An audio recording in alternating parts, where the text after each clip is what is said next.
Palmolive Soap, your beauty hope, and Luster Cream Shampoo for soft, glamorous dream girl hair bring you Our Miss Brooks, starring Eve Arden.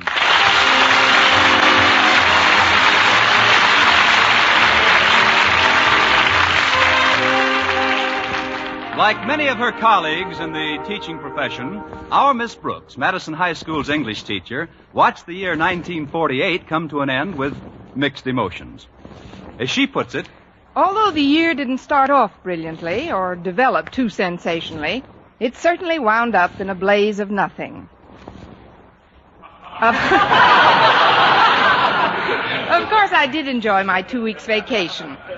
In fact, I spent most of the money I was going to borrow in the next 3 months. The afternoon of New Year's Eve, Friday, December 31st, for those that still can't remember, I was chatting with my landlady, Mrs. Davis. Well, Connie, I guess you've got big plans for this evening. Frankly, I haven't got any plans at all, Mrs. Davis. Of course, I do have a date with the bashful biologist.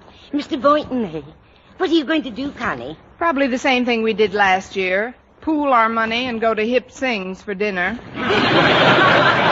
Fine way to spend New Year's Eve. 2 Americans go to a Chinese restaurant, Dutch. What are you going to do, Mrs. Davis? Oh, I'm going to visit my sister Angela. She's so absent-minded, poor thing. She'll probably be surprised to see me, although it was only last week that she invited me over. What time do you think you'll be leaving, Mrs. Davis? Leaving? For where? For your sisters. For my sister's what? For your sister's house. Oh, I'm glad you reminded me, Connie. I've been making up my New Year's resolutions, and that's the first thing on the list. I've resolved to correct Angela's absent-mindedness. Angela's absent-mindedness. What else is on the list? What list? Maybe I'd better talk to Minerva the cat for a while. We were talking about New Year's resolutions, Mrs. Davis. Oh, yes, I'm sorry I wasn't paying attention, Connie. Tell me the rest of your resolutions. Well, first of all, I was resolved not to... What resolution? We were speaking of yours, Mrs. Davis. And before you say my what, I'd like to ask you again the question I asked when we were both younger. Namely, when are you going over to your sister's house? Maybe you better not go out tonight, Connie. You sound very strange. It's just the way you're listening. Or are you, Mrs. Davis? Of course I'm Mrs. Davis. Now, you lie down and let me fix you some hot tea. I don't want any hot tea. I just want an answer. Meow. Thanks, Minerva. Now, about this evening, Mrs. Davis... Hello, Minerva. Want some milk, dear? I'll get you some in a minute. You were saying, Miss Brooks? This evening? Your sister's house? Yes, I'm going over there tonight. I know, Mrs. Davis. Right away, Minerva. What time, Mrs. Davis? It's, 3:45 now, but I'm always fast. Get away from those curtains, Minerva. I'll fetch your saucer right away. Keep an eye on her, will you, Angela? I'll be glad to, Connie. Come on, just hop into my lap, Mrs. Davis. Meow. There's a good dog. This is getting contagious. Oh, coming. Excuse me, Minerva. Why, it's Monsieur Monet. Come in. Merci, mademoiselle. Thank you. It's nice you remember me. Remember you? Why, Monsieur Monet, you're Madison High's favorite French teacher. For that, Miss Brooks, permit me to kiss your hand.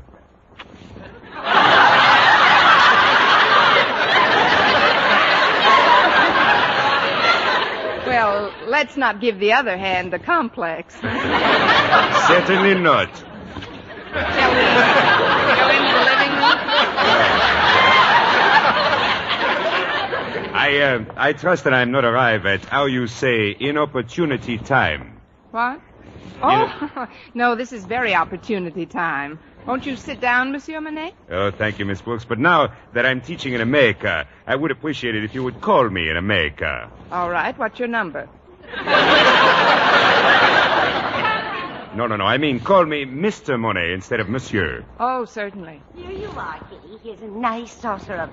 Oh, I didn't know anyone had come in. This is Mr. Monet, Mrs. Davis, our new French teacher at Madison. Oh, how do you do, Mr. Monet? How do you do, Mrs. Davis? I kiss your hand, madame. I'll hold your saucer, madame. A lovely lady with a lovely hand. Stick out your paw, Minerva. You're next. If Mr. Monet came over to see you, Connie, I'm sure he doesn't want to talk to Minerva. I'll just take her into the kitchen. Come along, dear. There's a good kitty. Come drink your milk out here. So nice to have met you, Mr. Monet. Likewise, I'm sure. She's very nice, your Mrs. Davis. But why she run away so fast? In the words of some of my pupils, why she took some powder and put it on the lamb? Took some powder? Oh, you mean she took a powder or took it on the lamb? Mais oui. She flew out of here like a bat out of... Mr. Monet.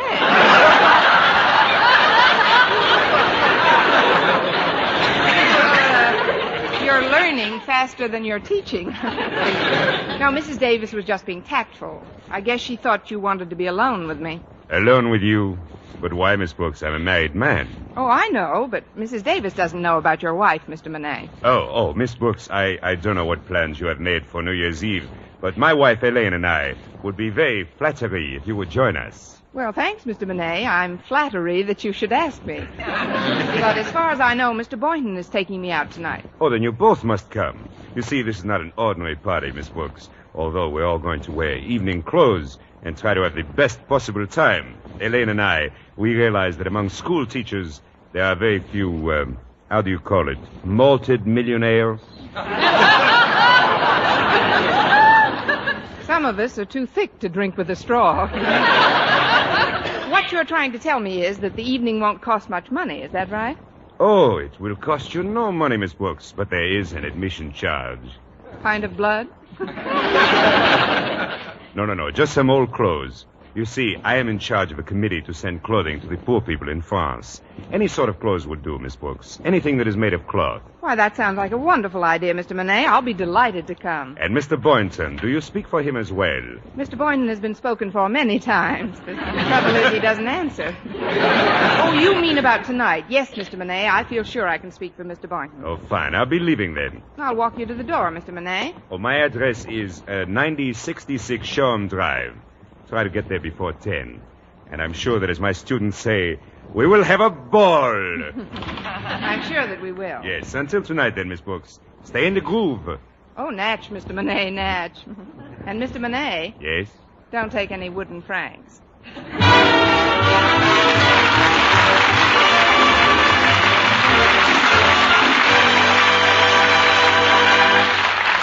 Our Miss Brooks, starring Eve Arden, will return in just a moment. But first, here is Vern Smith.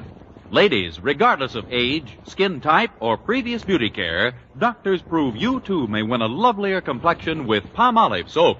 But to win this lovelier complexion, the kind men admire and women envy, you must stop improper cleansing. Instead, use Palmolive soap the way doctors advised. Remember, 36 doctors, leading skin specialists, advised 1,285 women, many with complexion problems, to use Palmolive this way. Some have dry skin, some oily, some coarse-looking. Using Palmolive soap alone, 2 out of 3 won lovelier complexions. Now, here's what the doctors advised. Wash your face with Palmolive soap. Massaging for 1 minute with Palmolive's soft lather. This cleansing massage brings your skin Palmolive's full beautifying effect. Rinse. Do this 3 times a day for 14 days. It's that simple. But doctors have proved this way, using nothing but Palmolive, really works. So forget other beauty care. Use Palmolive soap alone for a lovelier complexion. For loveliness all over, use big, thrifty bath-size Palmolive in your tub or shower.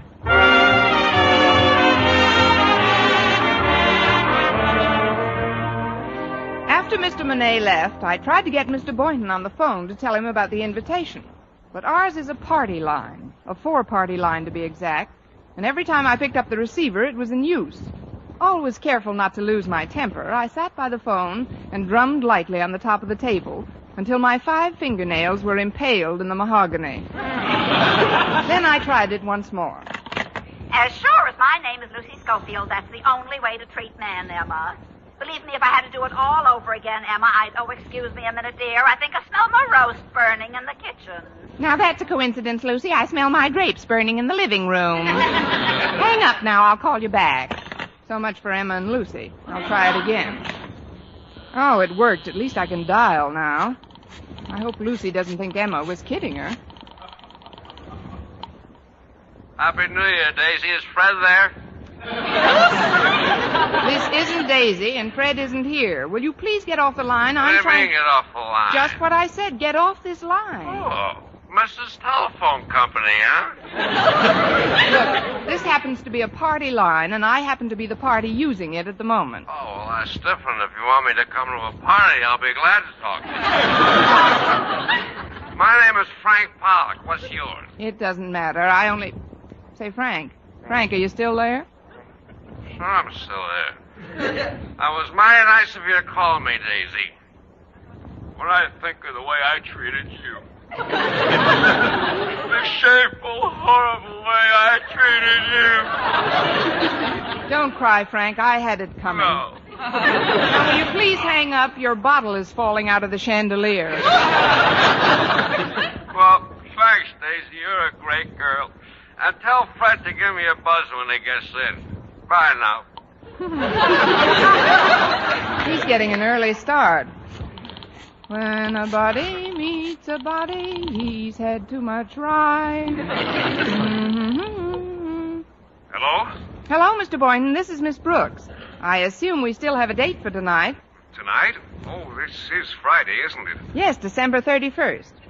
31st, eh? Yes, you know, the day we celebrate the appearance of the first enchilada north of Laredo, Texas. I know it's New Year's Eve, Miss Brooks. What are we going to do to kill a few hours together? We'll think of something, you mad, impetuous boy. As a matter of fact, that's why I called. Mr. Monet and his wife are having a little impromptu party at their house, and they've invited us. What kind of party? Well, you have to have some old clothes, and then you should... Hello? Is that you, Emma? I didn't quite understand you before. No, this is not Emma. This is your friendly, cooperative party line neighbor. Oh, the magpie. Miss Brooks, who are you talking to? I'm talking to Nonstop Nellie, the human dial tone. Now, will you please stop this filibuster and get off the line? Well, the phone company will hear about this. Are you there, Miss Brooks? Yes, Mr. Boynton. As I started to tell you, although it's a formal party, we're supposed to have some piece of apparel that we can...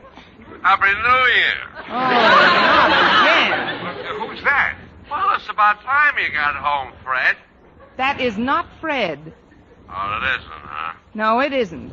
As Fred's oldest and closest friend, I demand to know who it is. Now, see here, old man. I'm not your old man. I don't even know where your old man is. I don't even know where my old man is. New Year's Eve, and I don't even know where my old man is. Oh, look, Mr. Boynton. We'd better hang up now. You can't, Daisy. You can't hang up. Not without you tell me where my old man is. Daisy. Listen, Mr. Nobody Boynton. wants to tell me where All my you have old to man do is bring some old clothes with you. What's that? I don't hardly hear you, Miss Brooks. So put on your tux, bring some old clothes, and pick me up in a couple of Even though I hours. gave you a pretty hot deal, this press come along and break me out. I'll see you later. Who introduced you to Fred? Tell me that. Who introduced you to Fred? You did, Frank, and I love you for it. But if you don't get off this phone, I'll have you thrown out of the bar you're calling from. Bar? Oh, is that where I'm calling from? Bless you, Daisy. You helped me find my old man. Sure, he's sitting on the stool next to me. I better hang up now. Fred hates it when I talk to strangers. Oh, Mrs. Davis. Yes, Connie. I wonder if you'd give me a hand. I've been invited to a formal party tonight, and I just don't know what to wear. Well, what have you got, Connie? Oh, nothing. That is nothing but an old evening gown I've had for 5 years. Well, come on into your room, Connie, and we'll look it over. Here we are. It won't take long to find in my closet. Well, let's see. Here's a skirt and blouse. The suit I got 2 years ago. Here's one of the dresses I wear to school. Here's the other one. Oh, there we are. My pride and joy. Why, that's real pretty, Connie. And look at the fringe. Silly moths, they left the best part. While I'm in here, I better find something to donate as well. Donate? Yes, the price. Well, find something to donate as well. Donate? Yes, the price of admission to the party is some old clothing. I know I've got some because I've been wearing it. Oh, dear, I forgot to tell you, Connie, but just last week when the Goodwill truck came around, they pick up old clothes, too, you know. I gave away everything of mine I could possibly spare. Well, that's all right, Mrs. Davis. You're not going to the party. I know, but I also gave away a big bundle of your stuff. You had it lying in the closet, and Mrs. Davis, that was for the cleaners. I had some of my newest clothes in that bundle. 1945 stuff. I'm sorry, dear. Maybe you can borrow some old clothes to give. Well, I guess I'll have to. I know. I'll go over to the Conklins. He's got one suit I know could use an ocean voyage.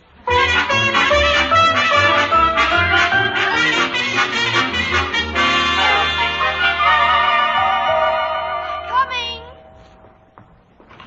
Why, it's Miss Brooks. Come on in. Thanks, Harriet. Are your folks at home? Mother's out shopping, but Daddy's upstairs taking a nap. Come on into the living room, won't you? Walter Denton and I were just playing Pass It. Look who's here, Walter. Well, if it isn't my favorite English teacher. Sit down, Miss Brooks. Harriet and I were just playing Pass It. So she told me. What's Pass It? Well, it's a game we read about. Lots of high school kids play it. All you do is take a piece of Kleenex and hold it to your nose by sniffing. And then with both hands behind your back, you pass it down a long line of kids by sniffing it away from your neighbor. Oh. Sounds fascinating. But where's the long line of kids? Oh, it's just as much fun with the two of us. More. Yeah, saves wear and tear on the Kleenex, too. Harriet and I go steady. That's why I'm here. But what brings you to the dread sanctum sanctorum of your school principal during a holiday? Please, Walter. You make Daddy sound like an ogre. Yes, Walter. Just because Mr. Conklin is my superior at school is no reason for me to live in dread of him. Harriet! What is it, Daddy? Try to be a little more quiet, can't you? I've got to get some sleep. Sorry, Daddy. We'll be more careful. I don't think now is a good time to tell him you're here, Miss Brooks. You see, he's going to a big party tonight and wants to get some rest. Well, then maybe you kids can help me out. I've just got to get some old clothes somewhere right away. Why, Miss Brooks? The ones you've got on look fine. Thanks, Walter, I think. But I'm talking about clothes I can donate. Golly, Miss Brooks, Mother just gave away every stitch we could possibly spare to the Salvation Army. Wait a minute. Daddy's new tuxedo is being delivered today. And he's got an old suit of evening clothes that I'm sure Mother would love to see given away. Say no more, Harriet. Do you think you can get it without waking your father? Well, sure. It's right here in the hall closet. Here it is, Miss Brooks. This is the suit Daddy wore when he first became a principal. Let me look at that. I'll bet he was a sensation in these tales. Why? There are 3 of them. Let's see. Oh, that's just where one of them is torn. You could patch that up in a jiffy. Thanks very much, Harriet. It's cloth anyway. Well, I'll be getting along home now. Mr. Boynton's picking me up soon, and I've got to see if my evening gown still fits me. I've had it for over 5 years. Oh, I think that's nice, Miss Brooks. What's nice, Walter? How you and your evening gown have grown old together. Oh, not that you're falling apart at the seams or anything. I mean, well, to me, you're still all wool and a yard wide. You have just failed in English for 1949. Would you care to try for 50?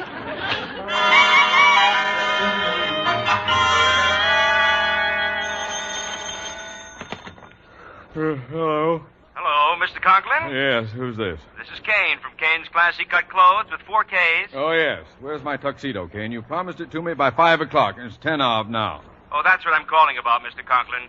I can't get the suit to you by 5 o'clock. You can't? Well, then when will it get here?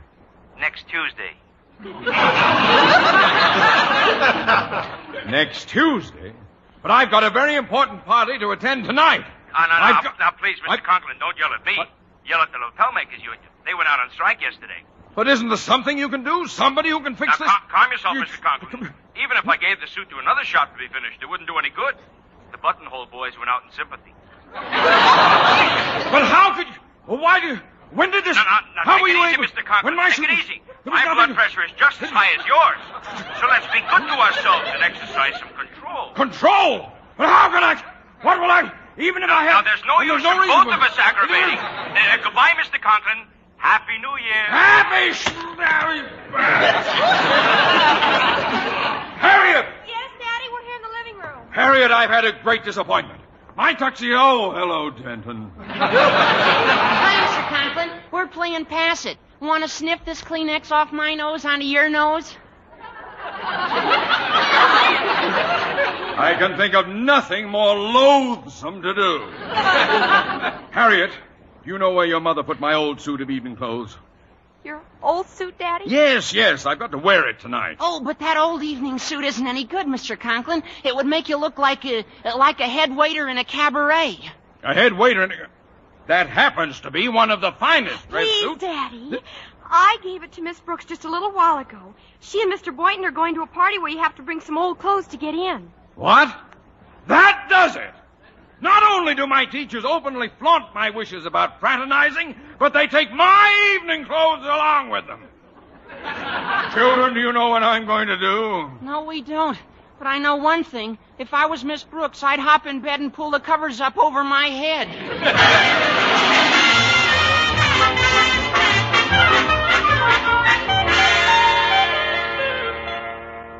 There, how does Old Faithful look on me, Mrs. Davis? Lovely, Connie. And fringe is more popular than ever. It's amazing what a tuck here and a stitch there will do. About what time did Mr. Boynton say he'd be over? About this time, Mrs. Davis. I'll get it. Good evening, Mr. Boynton. Won't you come in? Oh, thanks, Miss Brooks. Say, that's an interesting overcoat you have on.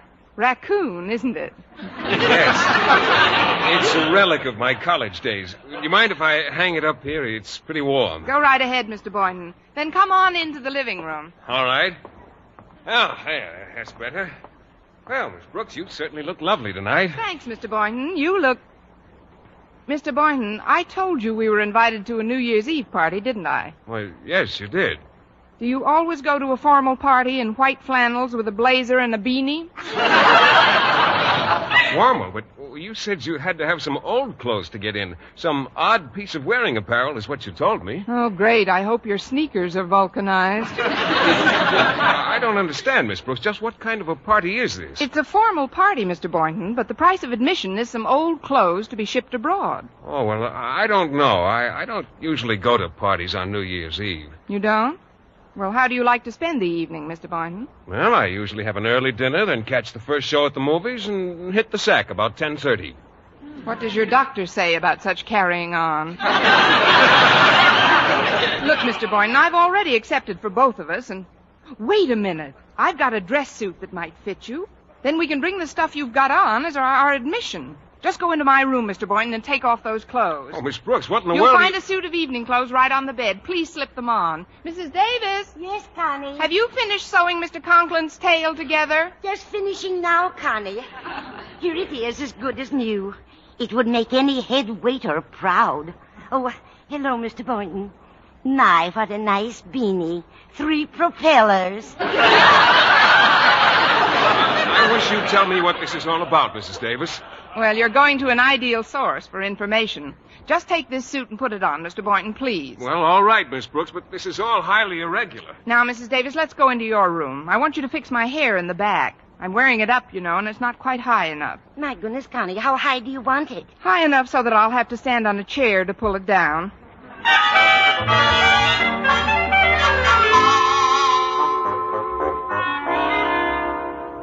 Well, it doesn't fit too badly, I get... Miss Brooks, I've got the suit on. That's fine. I'll just be a few minutes. Oh, would you answer that, please, Mr. Boynton? Mrs. Davis is still rummaging in my scalp. All right. Oh, well, it's Mr. Conklin. Good evening, sir. Good evening. I'd like a table down front, but not too near the drum.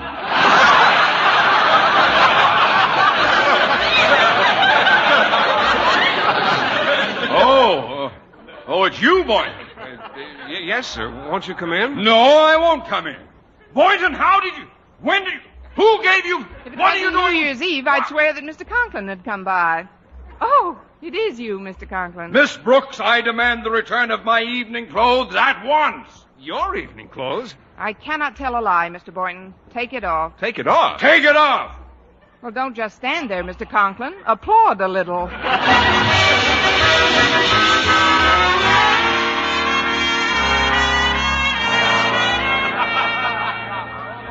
Get ready, everyone. It's 12 o'clock. Turn up the radio.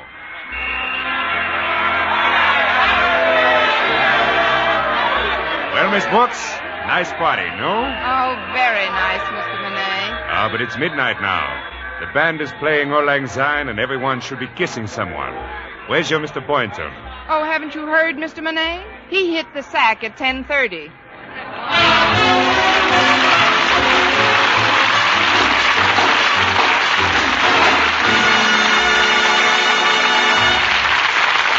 Eve Arden as our Miss Brooks returns in just a moment, but first...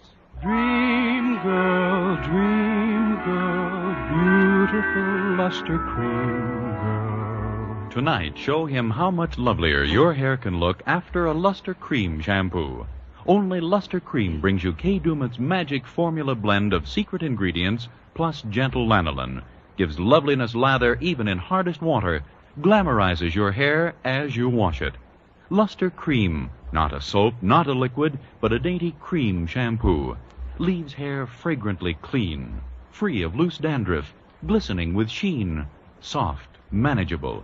Gives new beauty to all hairdos or permanents. 4-ounce jar, $1. Smaller sizes, either tubes or jars. Tonight, try Luster Cream shampoo and be a Dream girl, beautiful luster cream girl. You owe your crowning glory to a luster cream shampoo.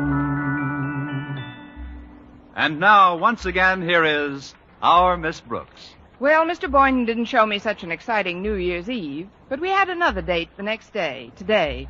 After spending the afternoon at the zoo, we came back to my house. Do you mind if I turn on the radio, Mr. Boynton? Oh, not at all, Miss Brooks, but I'm afraid I can't stay to listen to it. Why not? Well, actually, I didn't get into bed on New Year's Eve until 10 minutes of 11. I've got to catch up on my sleep. And so, as Philip Boynton faded slowly into the west, I bade him farewell in true Zulu fashion by saying Tunga Lunga Bimba Lakta, which means, how can you leave now? Jack Benny has switched over to CBS.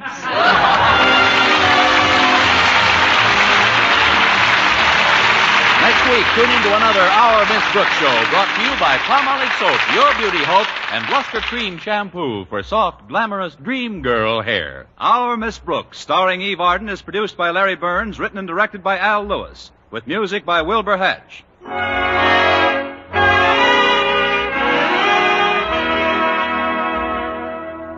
Men, do you shave with a lather or brushless shave cream?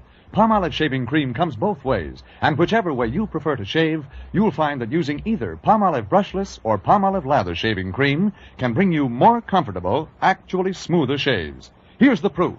2,548 men tried the new Palmolive way to shave described on the tube. And no matter how they had shaved before, 3 out of every 4 got more comfortable, actually smoother shaves. Get Palmolive brushless or Palmolive lather shaving cream today.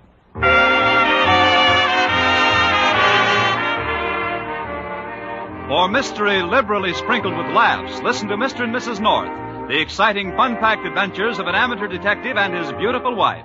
Tune in Tuesday evenings over most of these same stations. And be with us again next week at this same time for another comedy episode of Our Miss Brooks. Stay tuned now for Lum and Abner. Bob Lamont speaking.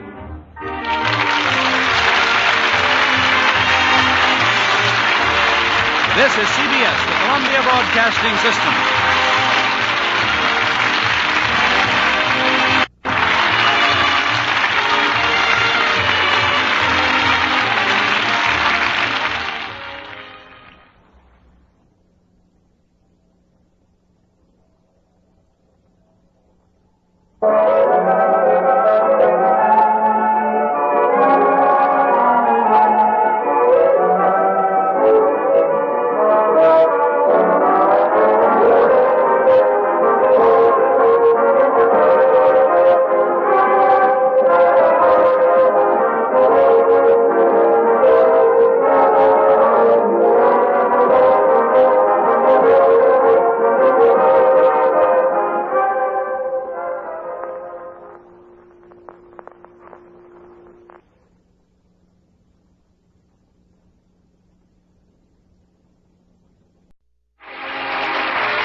who teaches English at Madison High School, enjoyed her vacation during the holidays just as much as any other teacher. But as it drew to a close, she had a peculiar reaction. Although I felt that my vacation had done me a lot of good, now that it was over, I was keyed up and enthusiastic, simply raring to go. Raring to go on another 2 weeks vacation. Meanwhile, I went about the business of getting used to working again and spent the past week noticing conditions which hadn't seemed so deplorable during the hustle and bustle of holiday time at the school. I was telling my landlady, Mrs. Davis, about them while we were having breakfast Friday morning. Let me pour you a cup of this coffee, Connie. It's Rio de Janeiro style. I just got the recipe. Rio de Janeiro style? Yes. I mashed up a few Brazil nuts and mixed them with the coffee ground. That's one reason why the blonde hair of a Brazilian is so outstanding. But, Mrs. Davis, very few Brazilians have blonde hair. That's another reason it's so outstanding. But I'm afraid I've interrupted something you started to say to me, Connie. Oh, it wasn't very important. I had just said that I really shouldn't do that. It's a habit I picked up from my brother Victor. He's terribly absent-minded. I thought your sister Angela was the absent-minded one in the family. Angela? Yes, that's what you told me. What did I tell you? That she was very absent-minded. Who? Your brother Victor. Now, how did you know that? You've never even met Victor. But he is confused sometimes, poor dear. Why, you could be talking about something to Victor and he'd seem as interested as could be in the conversation. But then if you just looked away for a moment, it could be right in the middle of a sentence that... Yes, Mrs. Davis? Mrs. Davis? Yoo-hoo, Mrs. Davis! Oh, good morning, Connie. I was just looking for the cat out in the kitchen. She hadn't touched her milk. What do you hear from Victor? Victor? Oh, my brother. Oh, he's fine, thank you, dear. He calls me quite regularly. My sister Angela's the one that worries me. She's the absent-minded member of the family. But I keep feeling that I disrupted your train of thought. Did I, Connie? There's not a car left on the tracks but the caboose. I was merely telling you, Mrs. Davis, that I never realized how bad conditions were at school until this cold spell set in. Why, my classroom is so drafty that half my pupils can't answer questions because their teeth are chattering. That must be awful. Young people have such loud teeth. Yes, sometimes my room sounds like a dice game on a tin roof. Have you talked to the principal about it? Not yet, but I'm going to today. He's just got to get the Board of Education to allot us a bigger budget for coal. Well, I wish you luck, dear. Is Walter Denton picking you up this morning? Yes, Mrs. Davis. Oh, good. Connie, I'd like to apologize again for interrupting you before. As I say, I've been a little worried about my eccentric brother, Victor. Before you go, though... Yes? Goodbye, Connie. Goodbye, Mrs. Davis. And by the way, Mrs. Davis... Yes, Connie. Yes, Connie, Why, she's gone. Poor thing. She's been under a terrible strain lately.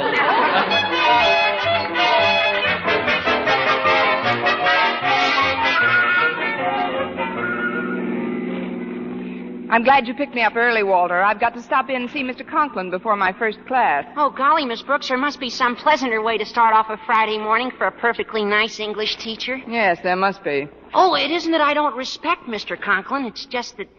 Oh, there's something about you, Miss Brooks, that... Well, before the hallowed walls of our beloved Madison High heaves into view, I want you to know that... Just a minute, Walter. Would you mind taking that sentence again a little slower? I nearly exclaimed, before the hallowed walls of our beloved Madison High heaves into view. That's what I thought you exclaimed. Anything wrong, Miss Brooks? Well, frankly, Walter, I'd hesitate to correct that sentence without stopping at teacher's college for a refresher course. But what do you mean by heaves into view? Well, every so often you read about a ship that hove into view, don't you? Yes. Well, hove must be the past tense, mustn't it? Heave, haved, hove, isn't it? Oh, of course not, Walter.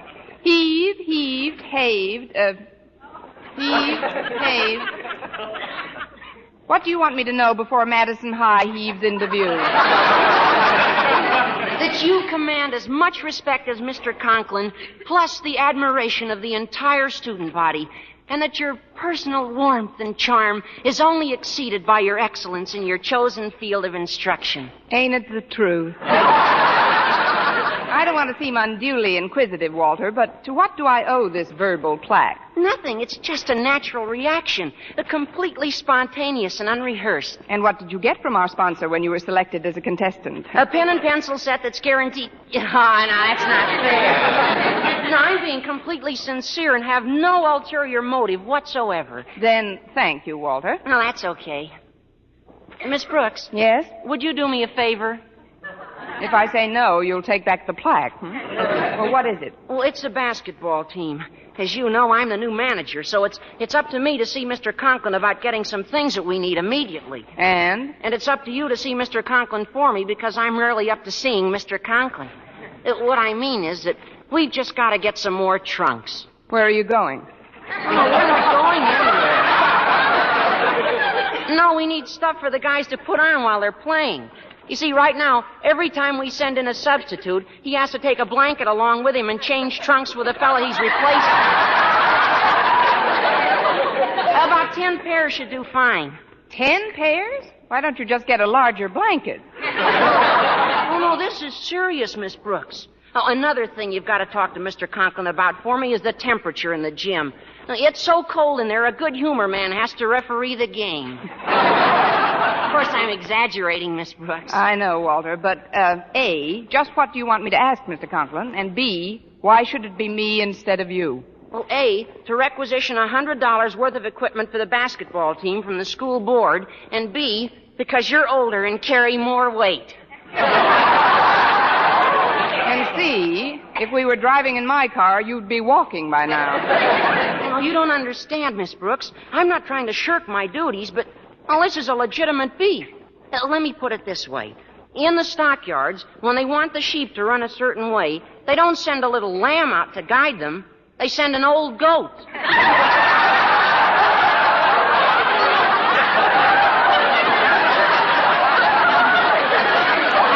You've seen it in the newsreels, I'm sure, where the goat and the... Gosh, I hope you're not mad, Miss Brooks. Oh, forget it, Walter. Why should I be mad? Then you'll do it? You'll ask Mr. Conklin for me? I'll do my best. Now, you'd better start putting on your brakes. My brakes? Yes, the hallowed walls are hiving into view.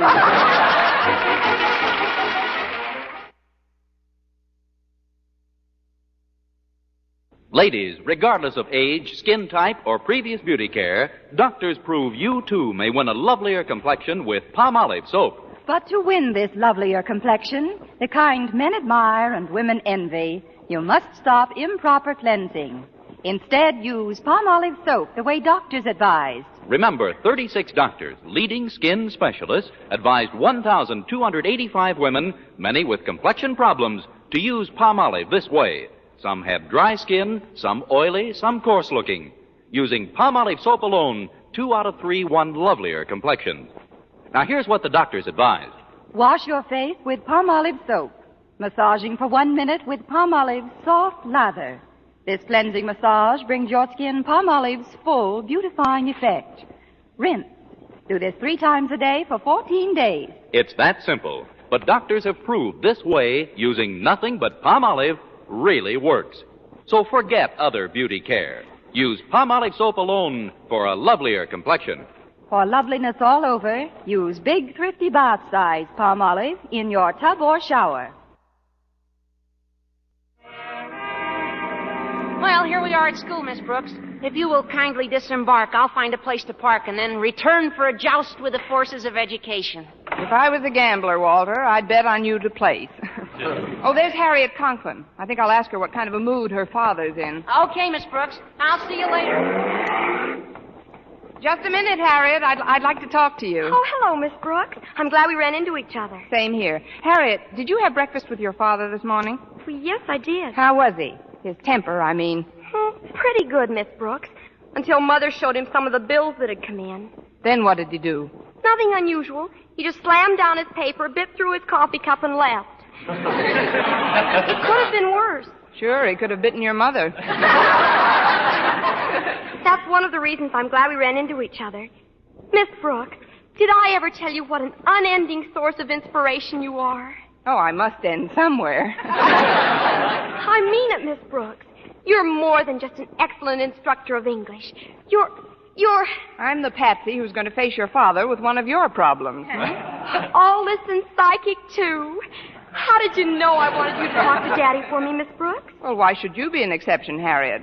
What's your complaint? The domestic science room. It's like a deep freeze. That room, too? It's so cold that most of us wear gloves all during the class. Makes it very awkward, Miss Brooks. Especially when we're trying to use the sewing machine. Sounds pretty bad. Bad? It's terrible. Yesterday, Bessie Snyder sewed 5 of her fingers together. Oh, what's so terrible about that? Gives you an extra ladle for the cooking class. It broke the sewing machine, and we need $200 for a new one. Oh, but Harriet... Miss Brooks, it's up to you to make conditions in this school livable. For you mean? I'd better be armed with plenty of facts before I face your father, though.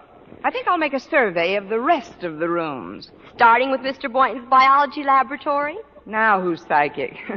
Yes, Harriet, I think I'll interview the shy master of the microbes. I've been in there, Miss Brooks. It's even colder than the other rooms. I hope you can do something about it. I should be able to, with the experience I've had. Well, what do you mean, Miss Brooks? I've been trying to thaw Mr. Boynton out for years.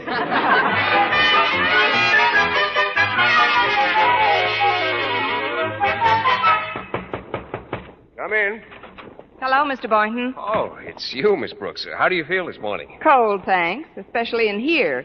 Where do you hang your sides of beef, Mr. Boynton? Oh, this kind of silly at that. I was going to ask Mr. Conklin about the heating situation, but now that you're here, I wonder if you would... Naturally. You better slip this coat on. Even your voice is shivery. No, this outfit I'm wearing is fairly warm. I've got 4 sweaters on, you know. Really? Where? Let's not get racy, Mr. Boynton. Sorry, Miss Brooks. I didn't mean anything personal. You never do. The situation is pretty bad. Now, take my prize frog, McDougal, for instance. He's had a sore throat for weeks, and now with this cold spell, I'm afraid he's developing sinus trouble. Oh, here's his cage right here. Hello, Mac. How do you feel? Gesundheit. Have a Kleenex, Mac. You're welcome. It's no wonder he's sick. Look at the tank he's in. No provisions for heating the water at all. Or this morning, his breakfast was frozen 2 inches from his nose. By the time he did eat, he had indigestion. That's really awful, Mr. Boynton. This equipment is pretty obsolete. What's this bowl here? Oh, these must be some new fish. What's the name of these pretty blue ones, Mr. Boynton? Goldfish. They're just cold. They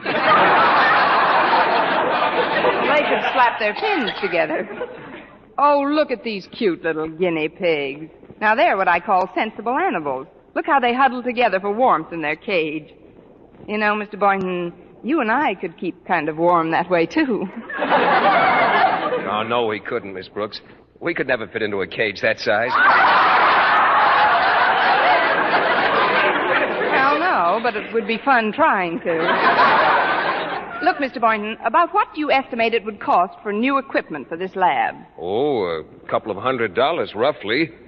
$150 if you smooth it out. That's a sort of a joke, Miss Brooks. First I said roughly, and then $150 if you smooth it out. Oh. That's a Lulu. I know another one, but I wish you'd stop me if you've heard it. It's about this group of people. I've heard it. You have? The one about the group of people who are all discussing something in a very animated manner, and suddenly they stop, and this one fellow says, "Is anybody eating a lifesaver?" And somebody else says, "Why?" And the first chap says, "Because there's a hole in the conversation." Is that the one you've heard? No, I heard a different one. Tell yours. Well, it's about... I just did tell it, Miss Brooks. Oh, so you did, Mr. Boynton, and a little beauty it was, too.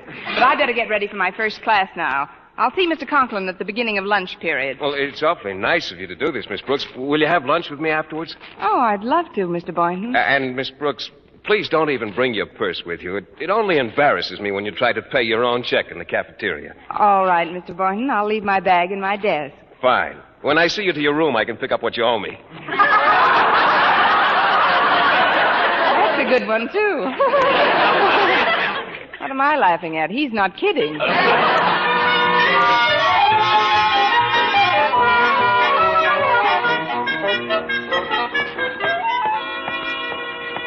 Let's see this list now. Weather stripping for my room, $50. Basketball team equipment, $100. New sewing machine, about $200. And biology lab equipment, $150. Total, $500. Of course, that's without the additional coal we'll have to get. Well, here goes. Come in. Hello, Mr. Conklin. I just wanted to Sit down a moment, Miss Brooks. I'm speaking on the phone. Yes, sir. So you see, Miss Stanhope, this senseless extravagance has got to stop. Why, do you realize that your art class used up 3 more drawing pencils this month than last? What do you think the school board is made of? Money? What? How can you cut down? Tell the students not to sharpen them so often. And remember, Miss Stanhope, it isn't the 50 cents involved that's important. It's the money. Get on the ball and let's start cutting down expenses around here. Good day. Now, what do you want? Happy New Year, Mr. Conklin. I just happened to be passing your office, and I thought I'd stop in and say hello. Hello. Now, if you'll excuse me, I was just going to lunch. But, Mr. Conklin, you don't want to go up to that drafty cafeteria. What do you mean, drafty? Oh, it is. It's almost as bad as the schoolrooms. What? And the gym and the biology laboratory and the domestic science room, in which your own daughter Harriet is at this very moment shivering and shaking while she sews her gloved fingers together on the sewing machine which Bessie Snyder broke. There, I said it, and I'm glad. If you're angling for another vacation, Miss Brooks, the answer is no. Now compose yourself and talk like a rational human being. Well, it's like this, Mr. Conklin. If we could get a larger appropriation from the school... A larger appropriation? Miss Brooks, let me tell you what I was planning when you so fortuitously entered my office. I was planning on a general revision of expenses, an economy wave the likes of which this school has never seen. For example, you will in the future direct your pupils to use half as much chalk. You mean no more capital letters? Exactly. And this building, it's kept like a hothouse. I intend to cut way down on the supply of coal we're wasting. Wasting? But... Don't butt me, young woman. Oh, I can't help it. I'm the goat that was picked for the job. That is, it's not a question of a lot of money, Mr. Conklin. And the temperature of the school is very important. It certainly is. And I find it extremely comfortable for the most part. But why are you wearing your overcoat? It's just a silly quirk of mine, Mr. Conklin. I'm trying to break up an ice jam in my arteries. Oh, nonsense. And take off those gloves. And I wish you'd stop smoking while you're talking to me. I'm not smoking. I'm just breathing. Well, cut it out. That's the trouble with people nowadays. They're all mollycoddle, softies. Why, when I think of our forefathers at Valley Forge, dragging cannons through the snow with their feet wrapped in rags, it's enough to make my blood boil. Well, it wouldn't boil in my room. Look, Mr. Conklin, if you don't care about people, think of the poor little animals in Mr. Boynton's laboratory. What's wrong with them? The white mice can't run around on the treadmill without snowshoes. McDougal doesn't know whether to croak, sneeze, or hiccup. So he does all 3, and it's pretty depressing.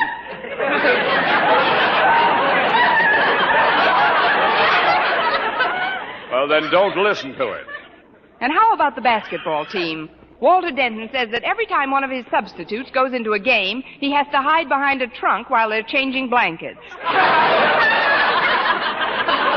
And just think, $100 would remedy the entire situation. $100? Plus $200 for a new sewing machine, $50 for weather stripping my room, and $150 for warmer tanks and better equipment in the biology lab. $500 is all you have to requisition from the board, plus some added money for coal. And if you'll sharpen the sword, I'll fall on it on my way out.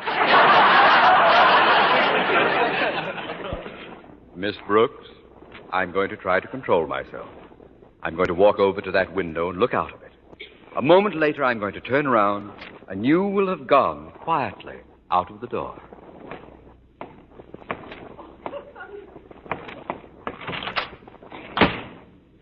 That's better. $500 indeed. Close plus coal. Get out!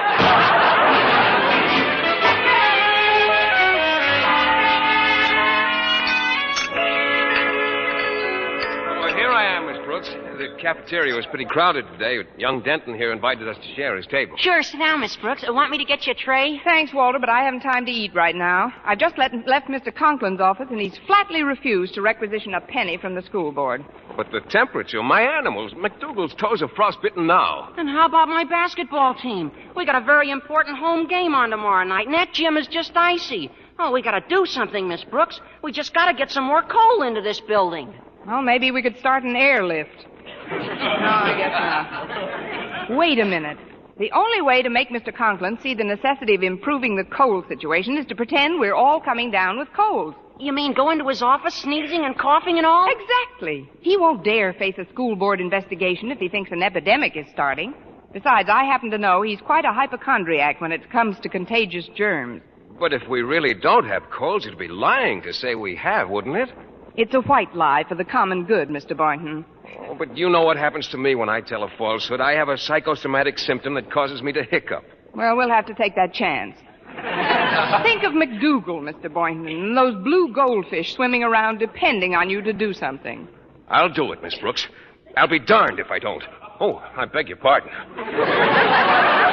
Oh, forget it, Mr. Boynton. In a crisis like this, even I resort to profanity. Oh, fudge.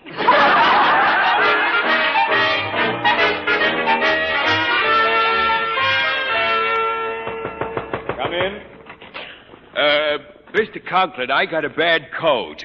What? It's in by Joe's and Ed, mostly. Turn around, Boynton. Don't you know those germs travel? How long have you had this cold? Oh, for a long time. Achoo! You caught something from that wretched frog of yours.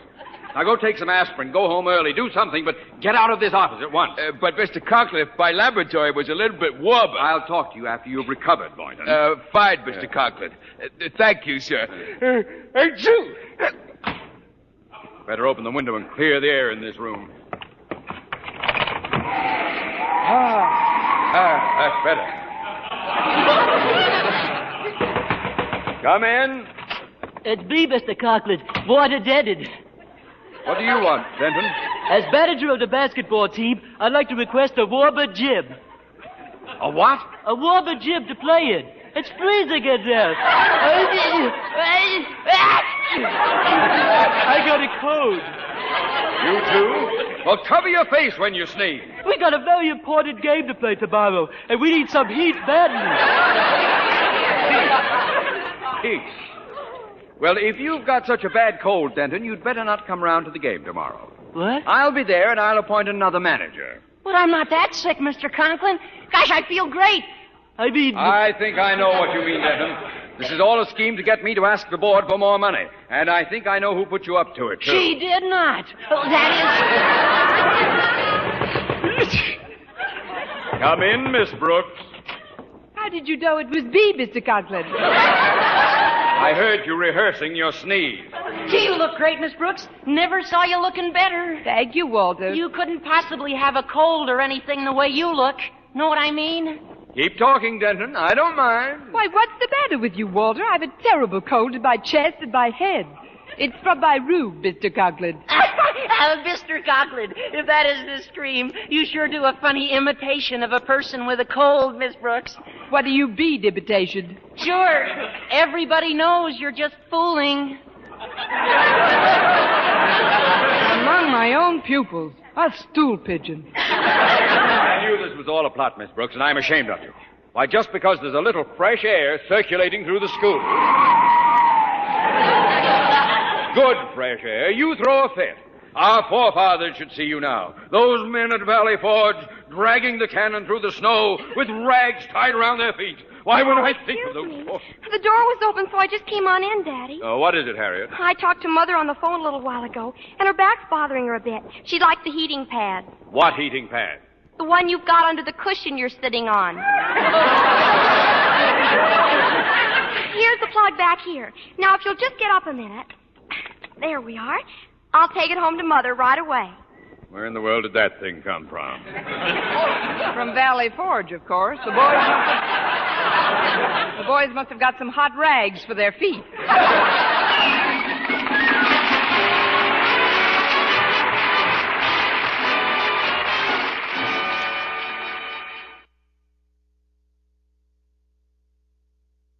Well, Mr. Conklin recommended the necessary expenditures to the school board and personally ordered some coal immediately.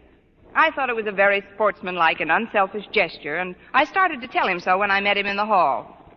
Mr. Conklin, I think it was very nice of you to tackle this problem so promptly. Thanks, Miss Brooks. But I wasn't prompt enough. I'm getting pneumonia.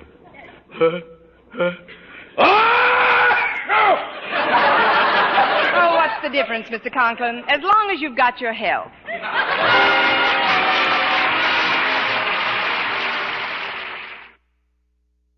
Here is Our Miss Brooks, starring Eve Arden.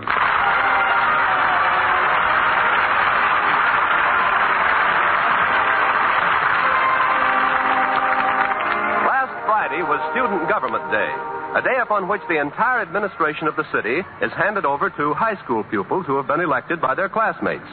Well, ordinarily, our Miss Brooks, who teaches English at Madison High School, would have very little to do with this event. But unfortunately, Miss Johnson, the civics teacher, took ill on Thursday, and our principal, Mr. Conklin, suggested that I take over her class. Of course, I didn't have to accept the assignment. I just figured that teaching is better than being totally unemployed. In some states, it's better. At any rate, I conducted Miss Johnson's civics class on Thursday, and on the subject, what would I do if I held public office, the class and I had quite a spirited discussion. And in view of later developments, I'm sorry I didn't listen. But Friday morning finally rolled around, and the entire student body and faculty gathered in the assembly hall to hear Mr. Conklin officially proclaim it Student Government Day. Mr. Boynton, my bashful biologist, was sitting in the front row, and accidentally, with the aid of two bloodhounds, I found myself sitting right next to him. Oh, hello, Miss Brooks. Why, Mr. Boynton, this is a surprise. To you, anyway. I didn't see you sit down. I believe I left my notebook on that seat. It's just some lecture notes on the North American porcupine. Oh, sorry, Mr. Boynton. I didn't even notice it. He must have pulled in his quills. Here you are. Oh, thanks. I'll just hold it in my lap. Why don't we let the notebook have the seat and you could hold... No, not in school like that. You know, Miss Brooks, something just occurred to me. We're always sitting next to each other in assembly. Fate seems to be throwing us together. Compared to my throwing, fate is a sandlot pitcher. But perhaps you're right, Mr. Boynton. Maybe we should give fate a helping hand. I'm free for lunch today. How about you? Or would you rather ask me? Or am I being too subtle? Oh, darn that bell. I'll have to get him in the next round.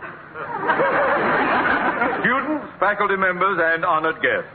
First of all, as your principal, I would like to announce that because this is Student Government Day, school will be suspended. Please. I sympathize with your disappointment. As you know, Student Government Day has been tried successfully in many other communities. And I have always been ready to experiment in any progressive plan to foster good citizenship. That is why you see before you on this platform our honored guest, Mayor Rimson. Now, Mayor Rimson, would you care to say a few words? Of course not. He only brought those 9 pages along to put his gum in. Thank you, Mr. Conklin, for your generous introduction. As I look out upon this ocean of young, eager, intelligent faces, a tide of emotion swells up in me. I'm getting a little seasick myself. And as I think of the glorious future which this community can look forward to at the hands of these youths, I am deeply touched. I have always been well informed on the affairs of young people. He ought to be. He's kissed so many babies you can't see his tie for the pablum. And so it is with considerable pride that I now inaugurate for the first time in this community Student Government Day. Therefore, without further ado, it is my pleasure to introduce to you your duly elected mayor, Miss Harriet Conklin. You may applaud now.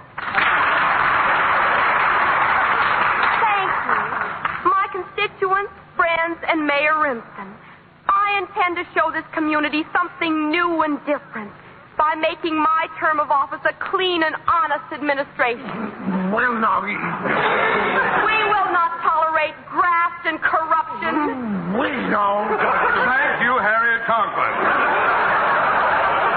As Miss Brooks said in our civics class yesterday, the racketeers must go, no matter what politician is protecting them. Oh, that Miss Brooks certainly is a card. That will be all, Harriet. Did you really say that in civics class? I don't know. I wasn't listening. Mayor Rimson, allow me to apologize for my daughter's enthusiasm. She was obviously referring to the aims of city government in general, without realizing that those aims have already been attained in our community. Gosh. And now, it is my extreme pleasure to introduce the student who has been elected your chief of police, Walter Denton. Thank you, friends.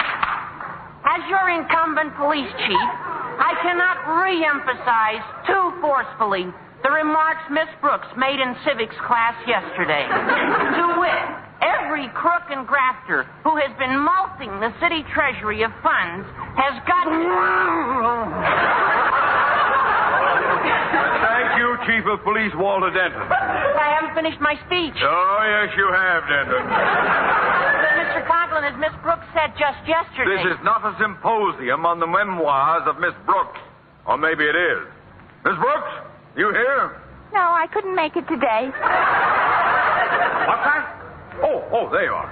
Before we go any further, isn't there something you'd like to say? Yes, sir. Is there a doctor in the house?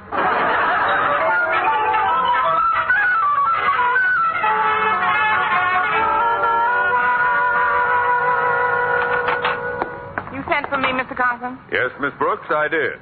In spite of my abject apologies, Mayor Rimson left here in a very ugly mood.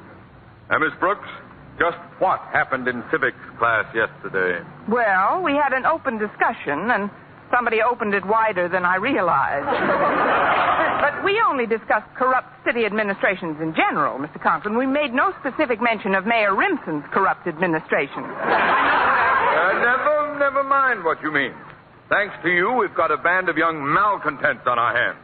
Why, not 5 minutes ago, a student delegation was in here demanding a 3-day school week. And that's not all. They also informed me that they would like a 4-hour day, starting from the moment they leave home till the moment they arrive back there. And portal to portal. Next thing you know, they'll be wanting time and a half for leaving the room. There's no telling how far this thing can go. They've got the whip hand. They're in public office today. Student Government Day indeed. Whoever thought up that crack-brained idea ought to have his head examined. Bend over, Mr. Conklin. What? It was your idea. Oh, well, don't change the subject. There's no telling As I was saying, there's no telling what that student reform party is capable of doing. Miss Brooks, it's up to you to see that they stay out of mischief. But, Mr. Conklin, you said this was a holiday, and I've got a very important lunch date to make. Well, I'm sorry, Miss Brooks. You've got to chaperone those students. But, Mr. Conklin... Dismissed, Miss Brooks. I said fall out. On the double. Aye, aye, sir. Fine way to spend a holiday, chaperoning a bunch of... What am I running about? I'm halfway down the hall. Oh, that's funny. I stopped right outside Mr. Boynton's biology lab. Well, I might as well go in now that I'm here. Oh, hello, Miss Brooks. Well, say, I hope Mr. Conklin wasn't too severe with you. Not at all, Mr. Boynton. How are you at setting bones? And speaking of lunch, which you weren't, the date we almost had, but didn't quite because you didn't get around to asking me, and which I was going to talk you into, but which I would have had to cancel because Mr. Conklin wants me to chaperone the students who are acting as government officials today. Oh, just a minute, Miss Brooks. I can't quite follow you. Me either, Mr. Boynton. I suppose I'm trying to apologize for standing you up. When? Today. You were supposed to have lunch with me today? How nice of you to ask me. Shall we say those front steps in 15 minutes? Oh, but... I just want to powder my nose and fix up a bit. But you said something about chaperoning the... Oh, that can wait till after lunch. See you in a little while, Mr. Boynton. I wonder if I'm playing too hard to get. Now, if I can just avoid Her Honor the Mayor and Walter Denton. Oh, Walter, there's Miss Brooks. Hiya, Miss Brooks. We've been looking for you. I've been lurking from you, too. Miss Brooks, as mayor of this community, I feel that I have you to thank for many of my high ideals. Me too, Miss Brooks. When you stood up in civics class yesterday with a kind of glowing, luminous light emanating from your skull and your chalk poised in front of the blackboard, you know who you reminded me of? Joan of Arc at the Battle of the Erasers. Look, kids, I promised Mr. Conklin I'd chaperone you today, but I have... Miss Brooks. We're really going to clean up this town. You have no idea what's going on in this town, Miss Brooks. If you'll just stick with us, we'll show you graft and corruption, infamy and greed. I'd rather have Mr. Boynton show me spaghetti and meatballs. Now, if you'll just keep quiet about it, I'll meet Mr. Boynton for lunch. Lunch? But what about the ideas of decent, honest government that you had yesterday? Yeah, and don't you want to be in it to kill? Who are we killing? I'm afraid we'll have to take an executive action, Walter. Right. Miss Brooks, I assume you still believe in obedience to duly elected authority? Of course I do, Walter. Then, as chief of police, I hereby appoint you deputy sheriff. For the rest of the day, Miss Brooks, you'll take orders from me. But, Walter... Silence? Oui, mon capitaine. Here, with this badge, I hereby make you a deputy sheriff. Look, Walter, to you I'm a deputy sheriff, and to Harriet I'm a deputy sheriff. But to a deputy sheriff, am I a deputy sheriff? You'd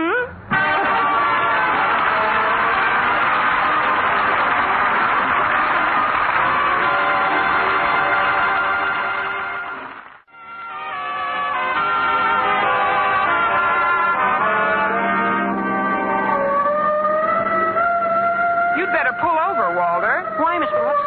Oh, the siren. No, that's on our car. I put it on this morning.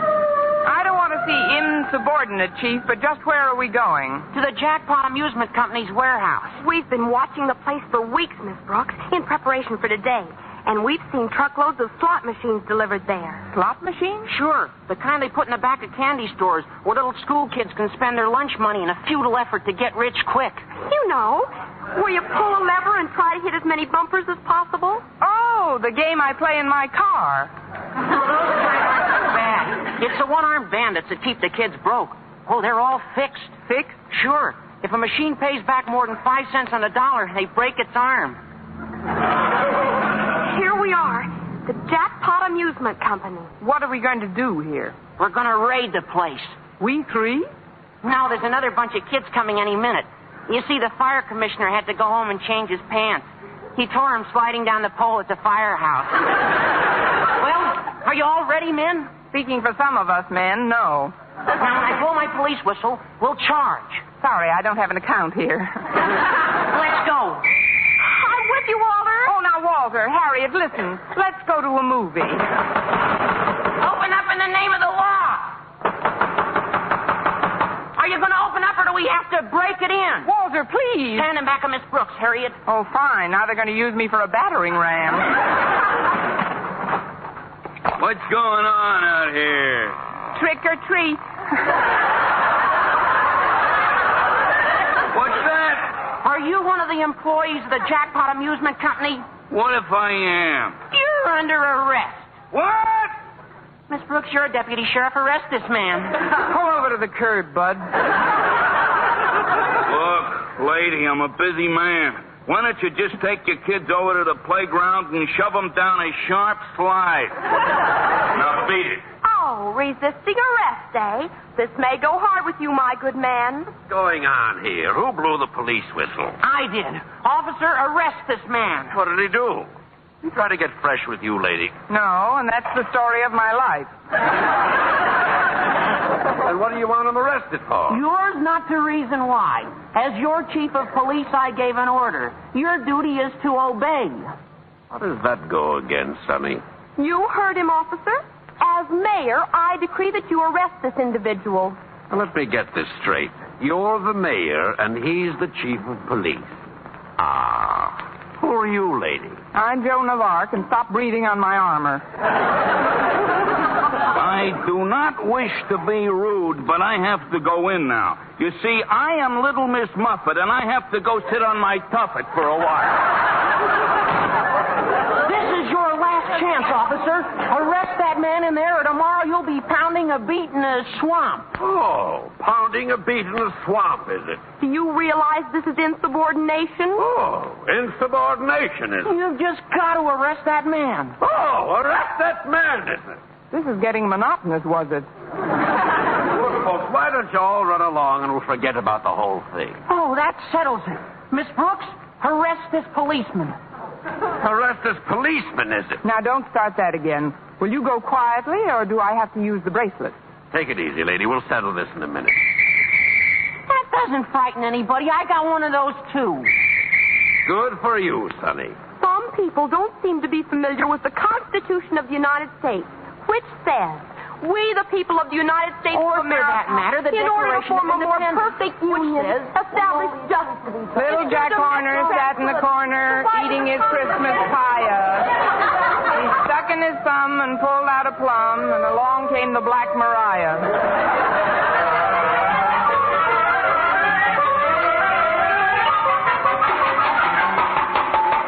Guard! Oh, guard!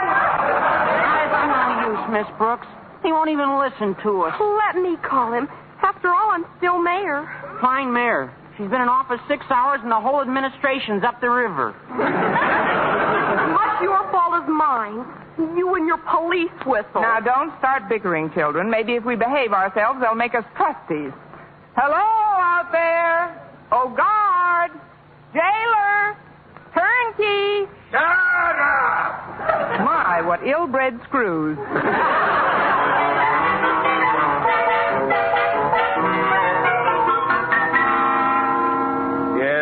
Yes, Mrs. Denton, I'll call you the minute I hear from Walter. Goodbye. Imagine that, Martha. Mrs. Denton wanted me to call the police department. How would they know where her son Walter is? I can't understand it, Martha. You can't understand what, Osgood. That's the fifth parent who's called me up to ask why her child hasn't come home for dinner yet. You'd think they'd keep track of their children and not suddenly discover at 7 o'clock that they haven't come home for dinner yet. By the way, where's Harriet? She hasn't come home for dinner yet. What?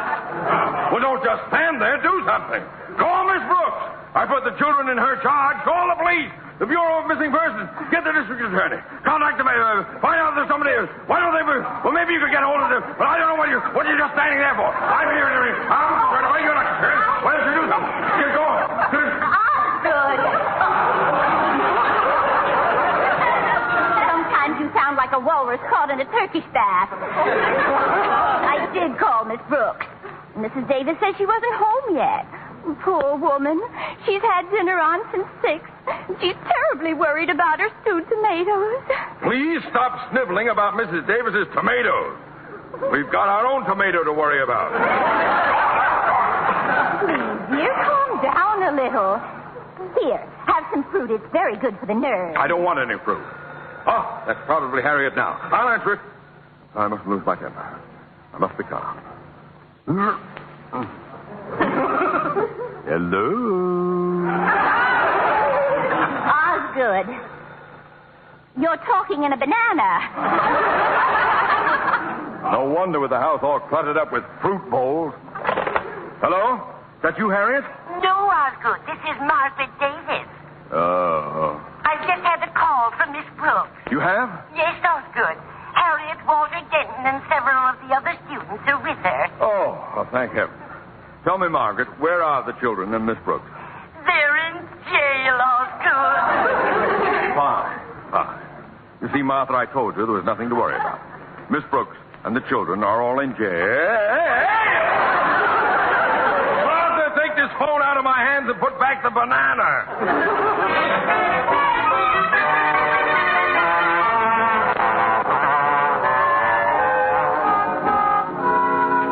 Here are the prisoners, young fella. You may talk with them, but don't try to pass anything through the bar. Oh, thank you. Where's Mr. Boynton? Hi, Mr. Boynton. We've been framed. About that luncheon date, I don't think I can make it. What is all this, Miss Brooks? Haven't you heard? We're celebrating Student Convict Day. We were only doing our duty as public servants. But Mayor Rimson must have forgotten to notify any of the other authorities. Yeah, we raided some racketeers, and the next thing we knew, we were in the pie wagon. Well, they have no right to hold you here. Oh, officer. Officer. What is it now? Why, there's been a mistake. Please open this cell and let these people out of here. Oh, let these people out of here, is it? Well, yes, it just happens that I've had quite a bit of legal training in addition to my biological background, and I can tell you that you have no legal basis upon which to hold them any longer. Good for you, Mr. Boynton. That's telling him, Mr. B. And furthermore, I'm sure you don't want to get into any trouble. Oh, I don't I? Tell him you'll have him pounding a beet in the swamp. If you persist in this belligerent attitude, you're liable to be pounding a beet in a swamp. That's done it. I knew you'd see it my way. At last, Mr. Boynton, just you and I and the children. Sir, I don't belong in this cell. Now behave yourself, or I'll put you in solitary. Oh, there you are, Connie. Why, it's Mrs. Davis. I would have been here sooner, but I just had to stop at the mass meeting. What mass meeting, Mrs. Davis? Oh, Mr. Boynton is with you. How nice. Please, Mrs. Davis, we've got to get out of here now. If you'll only... Everybody in town was there, Connie. And I told them what you said to me on the phone about Student Government Day being run all wrong. Good for you, Mrs. Davis. Now maybe we'll get some action. Where's the Brooks cell? The line forms on your left. I also told those parents how you said that if you had been running Student Government Day instead of Mr. Conklin, there wouldn't have been so much dunderheaded bumbling. Bumbling? Oh, hello, Osgood. We were just talking about you. Anybody want to buy a used teacher's license? Well, I guess I'll be running along. Now that Mr. Conklin's here, I'm sure there's nothing further to worry about. Miss Brooks, how could you put... Why did you have to...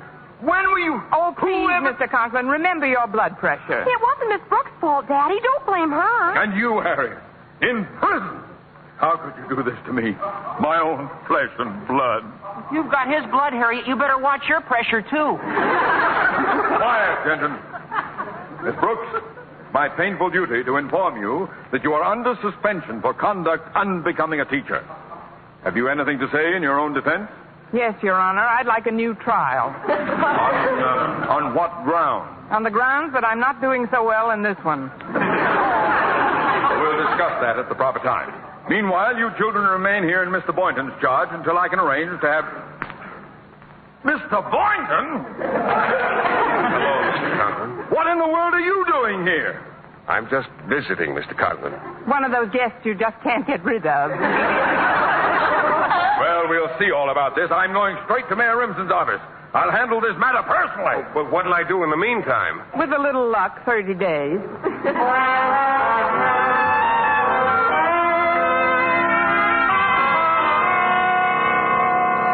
You've done a lot for me, H.J., but I can't understand why we're dumping this slot machine deal.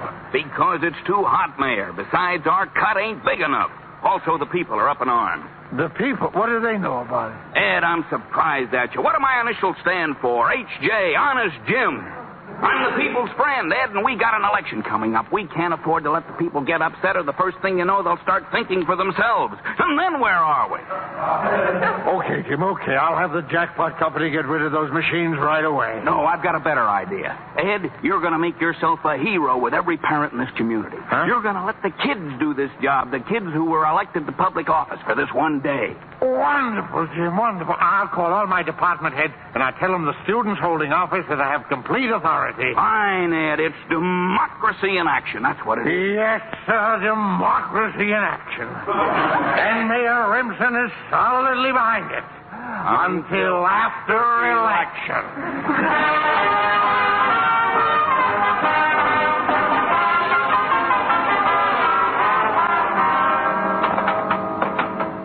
Which one of you is Mayor Harriet Conklin? I am. Step out, please.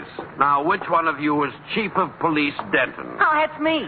Come on out. I've had orders to release the both of you. Oh, but what about Miss Brooks and myself? Sorry, my orders didn't say anything about you two.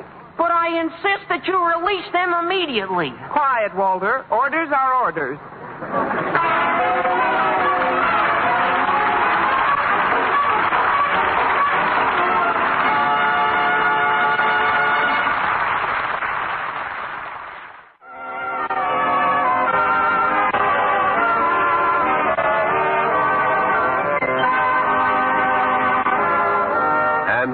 once again, here is our Miss Brooks. Well, in spite of everything, Walter and Harriet got us out of jail promptly. And that wasn't the only thing Student Government Day accomplished. The racketeers left town almost immediately. In fact, the very next day, Walter took me out to the Jackpot warehouse for a last look at the place. Pretty deserted now, isn't it? Yes, it is, Walter. Let's go in and see if they've cleaned out the slot machine. I'm going to look around in back, Miss Brooks. Go ahead, Walter. Hey, here's one of those nickel machines. What a racket. Naturally, 2 lemons and an anchovy. If I've said it once, I've said it 1,000 times. Crime does not pay.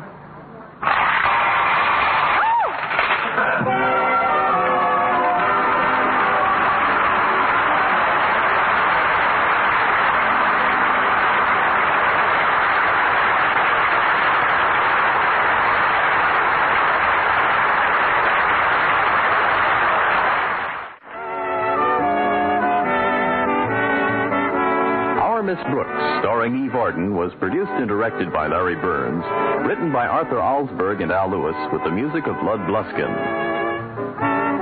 Mr. Conklin was played by Gail Gordon. This program came to you from the Frankfurt studios of the American Forces Network Europe and was prepared for rebroadcast over this network by specialist Ed Barron.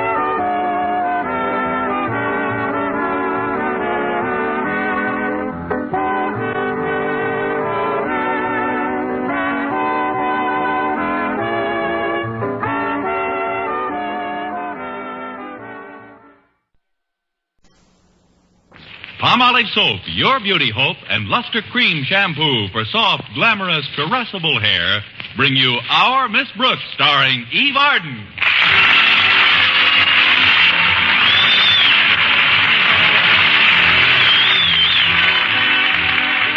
Our Miss Brooks, who teaches English at Madison High School, has always hoped that someday she would head her department. But with Mrs. Emma Finch holding down the job for the past 5 years, it didn't look like Connie Brooks would ever get a crack at it until last week. It was right before the final exams that Mr. Conklin, our principal, told me Mrs. Finch was not only retiring from the position, but actually leaving the school. When I asked him why, he blushed and replied, because it's best for all concerned. Oddly enough, it was our bashful biology teacher, Mr. Boynton, who finally told me the reason. We were alone in his laboratory at the time, and he said, Miss Brooks, Mrs. Finch is going to have a B.A.B.Y. I guess he put it that way so as not to embarrass some young rabbits who were listening. Anyway, Friday morning at breakfast, I was talking to my landlady, Mrs. Davis, about it. Well, what do you think, Mrs. Davis? Do you suppose I'll get the job? I can't see any reasons why you shouldn't, Connie. Honestly? But can you see any reasons why I should, Mrs. Davis? No, I can't see any of those either. It's up to Mr. Conklin to recommend the new department head to the Board of Education, isn't it? Yes, it is. Well, how do you stand with him? How do you mean, Mrs. Davis? Have you been, courteous, cooperative, obedient, and, respectful? No. And maybe I better forget the whole thing. Of course, it's not entirely up to Mr. Conklin's opinion of me personally. My work's got something to do with it, hasn't it? Frankly, Connie, your work should have everything to do with it. That's what I say. Maybe I better forget the whole thing. Are there any other English teachers at Madison who have been there as long as you have? Let's see. Yes, Miss Enright's been there about the same length of time, and she's been quite friendly with the Conklins, too. Of course, I have Mr. Conklin's daughter, Harriet, in my class, and we're great friends. But then that wouldn't influence Mr. Conklin any. Although Harriet's a pretty good pupil, thank goodness, and her marks have all been exceptionally high. That might count for something with the old. I wonder if he'll make his decision right away. He might leave the position open for a while. I wish I knew. But then there's no sense in brooding about it. I'm either to be head of the department or I'm not to be. Oh, thanks for reminding me, Connie. I must get 2 tickets for Hamlet today. I promised my sister Angela I'd take her to see it. Of course, even if I forgot about it, she'd probably never even mention it. She's so absent-minded, poor thing. The older she gets, the more forgetful she is. How old is she now, Mrs. Davis? Who?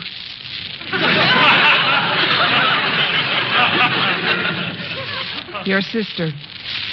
Which one? Angela, the absent-minded one. Oh, she's in the low 70s. That's pretty good golf for an old lady. Oh, Angela's not half as bad as my brother Victor. He's so forgetful sometimes. Why, do you know, Connie, he can be talking to you about something and right in the middle of the sentence get off on another topic altogether. Really? Yes, it's quite disconcerting, but I guess it's just something that scrambled, boiled, or fried, Connie. Well, I suppose you just have to... What? Your eggs, dear. How would you like them? I'd like them introduced into the conversation a little earlier. But now that you bring it up, Mrs. Davis, I'll take them any way you want yours. Good. Then we'll both have oatmeal. That's the only way to eat eggs. And whatever you do, don't miss Snake Pit. Where's the coffee, Mrs. Davis? Right here, Connie. I'll pour you some. Thanks. You know, it isn't just the extra salary that makes me so anxious to head the English department. It's the additional income. How much of a raise will you get, Connie? Oh, I'm not certain of the exact amount, Mrs. Davis, but it's well over $9 a month. Just think, I won't have to put newspapers in my shoes when the soles wear out. Now I can use magazine paper. You mentioned a Miss Enright before, Connie. Is that the rather snooty teacher you told me about? That's her, Mrs. Davis. And if she gets that job as head of the English department, she'll be impossible. For she walks around the school now as if she's inspecting the stockyards. The way she talks to people. Why, darling, you look positively chic. I mean, just too terribly soigné. It's sickening. Oh, then don't eat any more oatmeal, dear. Just finish your coffee. You've been derailed again, Mrs. Davis. Let me help you back on the track. I'm talking about Miss Enright, a rival English teacher. She's got me worried. Oh, don't worry about her, Connie. I'm sure her baby will be a fine, healthy specimen. She isn't the one who's going to have the baby, Mrs. Davis. Well, that's a shame. I think the mother should always take care of her own baby, no matter what. It's Mrs. Finch who's having the baby. Who? Mrs. Finch. Oh, well, that's a very nice name for a baby. Now, if you'll excuse me, Connie, I'd better clean up the dishes. All right, Mrs. Davis, you clean up the dishes, and I'll clean up the conversation by myself. I'd help you in the kitchen, but I've got to get ready to go to school. Walter Denton's picking me up any minute. Oh, Walter's such a nice boy.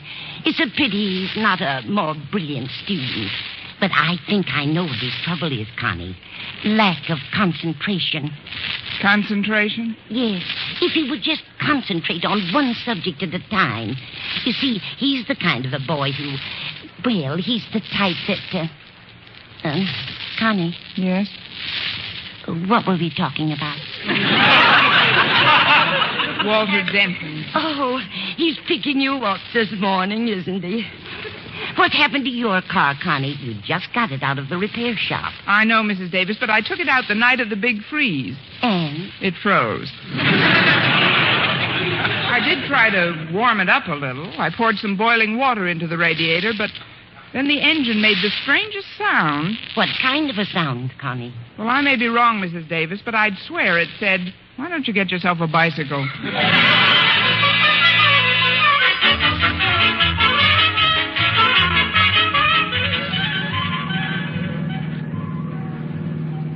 I'm glad you picked me up a little early this morning, Walter. Today may be a very important day in my life. Well, the importance of today or any day in your life, Miss Brooks, is only exceeded by your importance to your adoring pupils, of which, if I may be so bold, I consider myself one of the most worshipful and reverent. Amen. Thank you, Walter. There are things about you, Miss Brooks, character traits, I guess you'd call them, which are not to be found in any other teachers I've ever come into contact with. I just know that you are an eminently fair person. I also know that you're kind, gentle, and considerate of those who may not possess a superior mentality, which is obviously your birthright. What else do you know, Walter? That today you're giving us the final exams in English. I thought you were a little over-smitten with me this morning. Oh, I'm not trying to influence you to give me a better mark.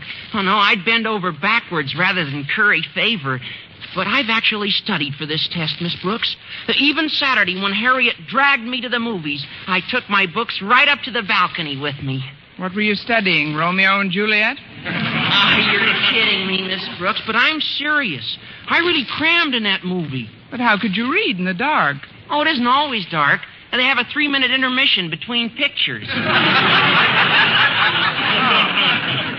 that's plenty of time, especially if you were studying in shorthand. Of course, not knowing exactly what the questions are going to be about makes it a little tougher. Naturally. It's sort of a strain on a student not to know approximately the nature of the questions he should expect. That's true. And just because a student has been fortunate enough to make a personal contact with a teacher whom he not only admires and respects as a person, but whose integrity and honesty as an instructor he holds in such high esteem, is no reason for him to presume that just because he drives her to school faithfully and promptly, she would relinquish just one tiny iota of that integrity and slip him a little advance information about the test. Is it? You're so right, Walter. I knew you'd react that way, Miss Brooks, but I just wouldn't have felt completely honest with myself if I didn't try to chisel a tip or two. Anyway, now that you've dummied up about the tests, maybe we... Excuse me, Walter. Now that I've what? Dummied up. It's a synonym of clammed up. When I don't want anyone to know something about something I know about, I always clam up. And you're the chowderhead who can do it.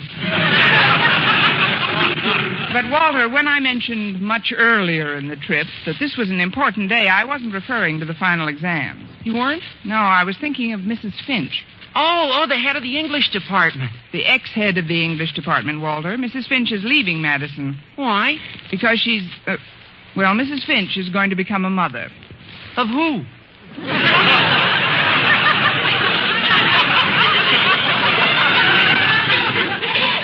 Now, that's a fair question. Of her son or daughter, as the case may be. I didn't know Mrs. Finch had any son or daughter. Walter, you're not related to Mrs. Davis, are you? Oh, no. No, of course not. She's just absent-minded. Look, Walter, what concerns me at the moment is whether or not I have a chance to replace Mrs. Finch as head of the department. A chance? Why, you're a standout, Miss Brooks. You've been teaching at Madison long enough to be the principal. I mean, Mr. Conklin should certainly choose you over anybody else. How about Miss Enright? Oh, gee, I forgot about her. Now, she's even older than you are, isn't she? Oh, in point of service, that is. Well, I'm glad you tagged that on, Walter. Nobody could be older than me in years.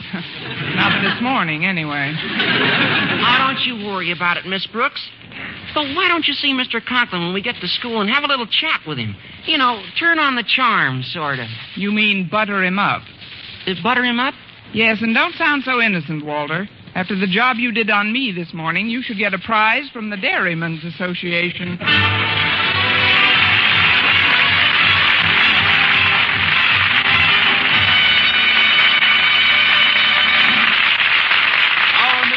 Starring Eve Arden will continue in just a moment. But first, here is Vern Smith.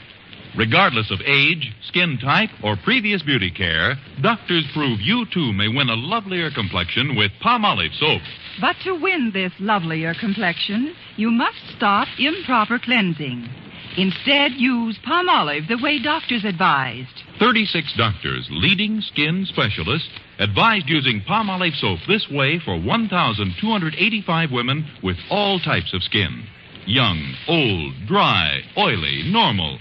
And using Palmolive soap alone, nothing but Palmolive, 2 out of 3 won lovelier complexions. Oily skin looked less oily. Dull, drab skin wonderfully brighter. Coarse-looking skin appeared finer. Even tiny blemishes, incipient blackheads, disappeared or improved. Now, here's what the doctors advised. Wash your face with Palmolive soap 3 times a day. Massage with Palmolive's wonderful beauty lather for 60 seconds each time to get its full beautifying effect. Then rinse. Look for improvement in your complexion within 14 days. For doctors prove this way, using Palmolive alone really works. So forget all other beauty care. Get Palmolive soap and start today to win a lovelier complexion. For loveliness all over, use big, thrifty bath-size Palmolive in your tub or shower.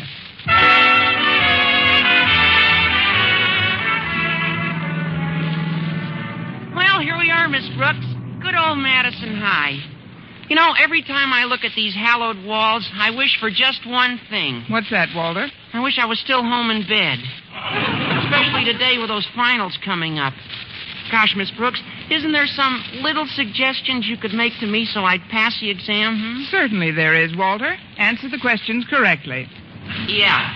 Well, you better get off here, Miss Brooks, and I'll go park the car. All right, Walter. Thanks for the lift. And good luck today. Oh, thank you, Miss Brooks. And good luck with Mr. Conklin.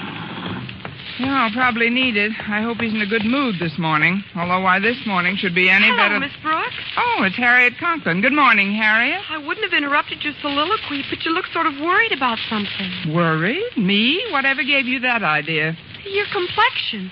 It's not as ruddy as it usually is.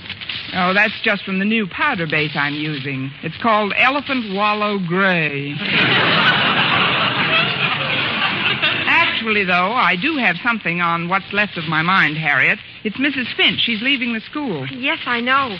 I heard she was going to have a B.A.B.Y. Who told you? Mr. Boynton. That figures. But, Harriet, as you must know, you've always been one of my favorite pupils. I'm glad you feel that way, Miss Brooks. You're my very favorite teacher. Thanks. I'm very fond of your mother, too. I know. And she's terribly fond of you, Miss Brooks. I'm glad. Then there's your father. Yes, I know. Well, Harriet, do you think that I was going to... Well, that is... Well, what are you trying to ask me, Miss Brooks? Do you think he's warm enough for buttering this morning? At least, do you think I should have a little talk with him in his office? About what? Well, somebody's got to replace Mrs. Finch as head of the English department, and I figured... But of course you'll get it. Is that from the horse's mouth or just rumor? I mean, did you happen to overhear anything that... Look, Harriet, I don't want anybody to intercede for me because of any personal relationship we may have built up between us. What I'm trying to say is, well, I wouldn't want any principal's daughter, not even a clever, bright, pretty, industrious, talented, intelligent one like yourself, to become a fifth column for me. Golly, Miss Brooks, nothing I could say would sway Daddy 1 inch. In fact, Mother and I bend over backwards rather than suggest anything about his duties at school. But I'm so sure you're our next head of the English department that I've even written a little poem about it. Care to hear it? Well, if you don't think it'll put the whammy on me. Jinx anything. Listen. To the head of the English department about to be, I present this little tribute to you from me. In class, you're good-tempered and don't fume or fret. But when it comes to our homework, you sure make us perspire. And in the forthcoming exams, whether I'm first or last, my feelings for you will be the same, especially if I've passed. So, Miss Brooks, all hail to the head of the English department about to be. Well, what do you think of it, Miss Brooks? It won't send Carl Sandburg screaming into the hills, Harriet, but it's a lovely sentiment. Now, before I go into your father's lair, office, could you tell me what kind of a mood he's in? Frankly, Miss Brooks, it isn't too good. When the newsboy that delivers our paper came around for the money this morning, Daddy bit his head off. Fine. Then he should be too full to take a bite out of me.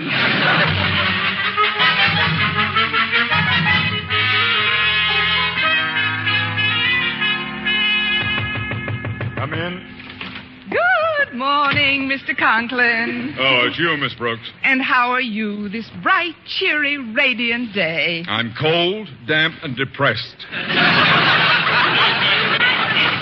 Now, what can I do for you that won't take longer than a few minutes? Oh, it isn't what you can do for me, Mr. Conklin. It's what can I do for you. Oh, I know. I'll sharpen some pencils for you. Here's one. Miss Brooks, I don't want you to sharpen any... but this one is so blunty. It'll just take a minute.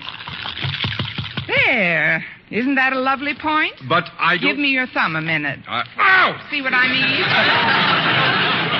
Now, I'll just do a few more of them, and you'll have enough for the week. Confound it, Miss Brooks. I don't want any more of my pencil sharpening. Oh, it's really no trouble at all, Mr. Conklin.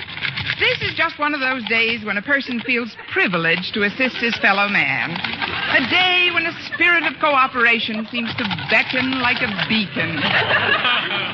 Or a day when Mrs. Finch is leaving Madison and her position as head of the English department. Mrs. Finch leaving Madison? Yes. Yes, Miss Brooks. I think I told you that several days ago. Oh, yes, of course. I've been so busy preparing my final examination papers, it must have slipped my mind. She's going to have a B.A.B.Y., isn't she? Y-E-S. Yes. She is going to have a baby. Well, I just know they'll be happy together. Now, let's see what else I can do to make this office a home away from home for you. I know. I'll just rinse out this pen wiper for you. That happens to be a blue pocket handkerchief I got for Christmas. Must have fallen out of my coat. Oh, then I'll tuck it back in for you. May I say you have a lovely eye for color combinations, Mr. Conklin? It goes so well with this pretty purple tie you've got on. But it seems a little loose around your neck. Let me tighten it a bit. There. Miss Brooks. There, that's better. Now you're both the same color. See here, Miss Brooks. I don't know what you expect to get. Oh, I must clean off that desk of yours, Mr. Conklin. And why in the world does that big open inkwell have to be perched right in the middle of everything? Because I like it that way. Now listen to me, young. I'll have things in shape in no time. First we'll move these papers next to the inkwell, and then... Oh.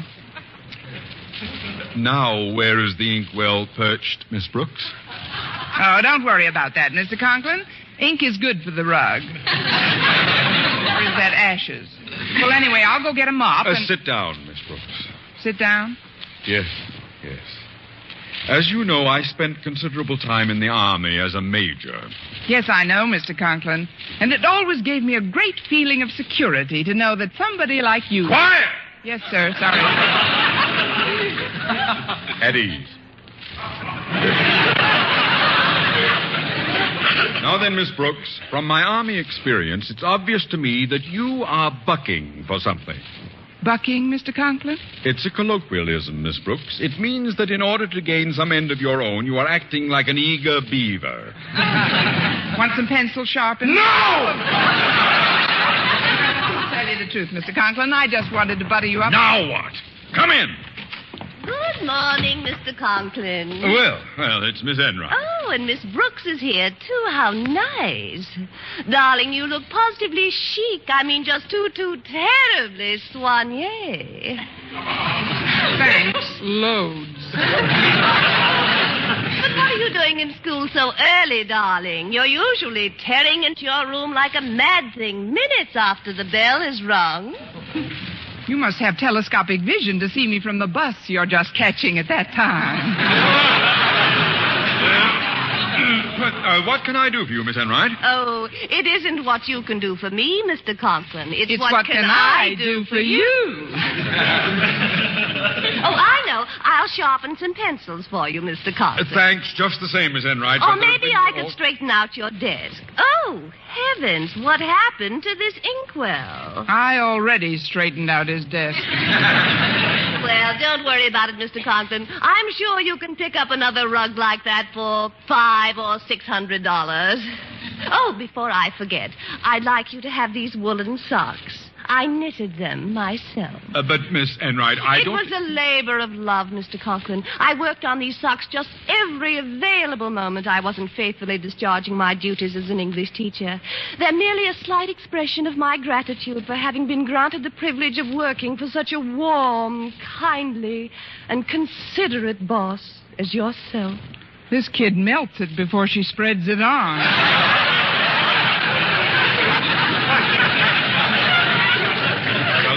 Thank you for the thought, Miss Enright, but with Mrs. Finch leaving Madison and a number of...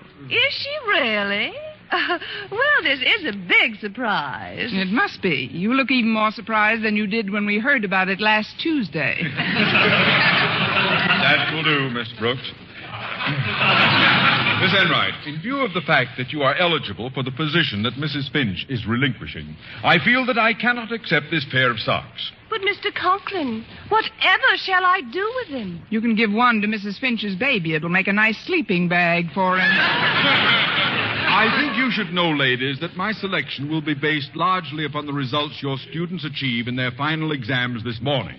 Therefore, you will not mark your own papers, but bring them into this office immediately after the tests are completed. Are you going to mark them, Mr. Conklin? Certainly not, Miss Brooks. My daughter Harriet is one of the students taking the test. No, in order to assure complete impartiality, I've asked someone from another department to correct the papers. Mr. Boynton. Mr. Boynton? Oh, I know that you see each other socially on occasion, but he's the soul of honesty. And I know that he, like myself, would bend over backwards to see that justice is done. Who's teaching everybody to bend over backwards? Arthur Murray? Well, I don't think this arrangement is completely fair, Mr. Conklin. I never see Mr. Boynton. Well, if it'll make you feel any better, Miss Enright, I'm not going to see him again either. Until lunch.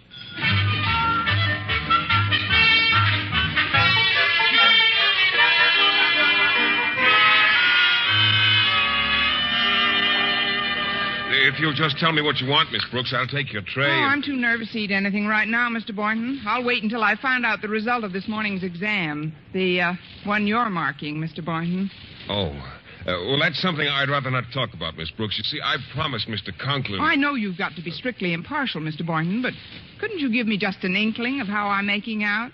But I gave my word, Miss Brooks. Just a teensy suggestion of the merest trace of a breath of a hint. But I gave Mr. Conklin my Scout's honor. Oh. Well, then you might as well get yourself something to eat. Oh, very well, Miss Brooks. And I hope you swallow a merit badge. There you are, dear Mr. Boynton. Oh, hello, Miss Enright.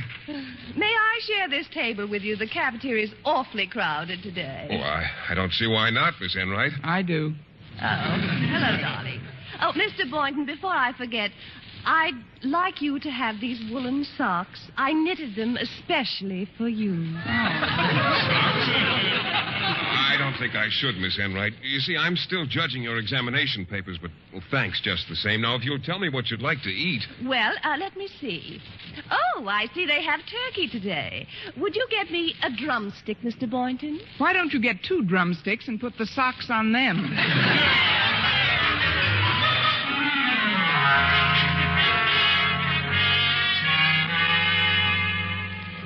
Miss Brooks, Miss Enright, I've summoned you to my office to tell you that Mr. Boynton has finished grading the examination papers and has reported to me that both of your classes have done equally well. Therefore, it will have to be my decision after all. And that decision is, dear Mr. Conklin? I have decided... Yes, dear Mr. Conklin.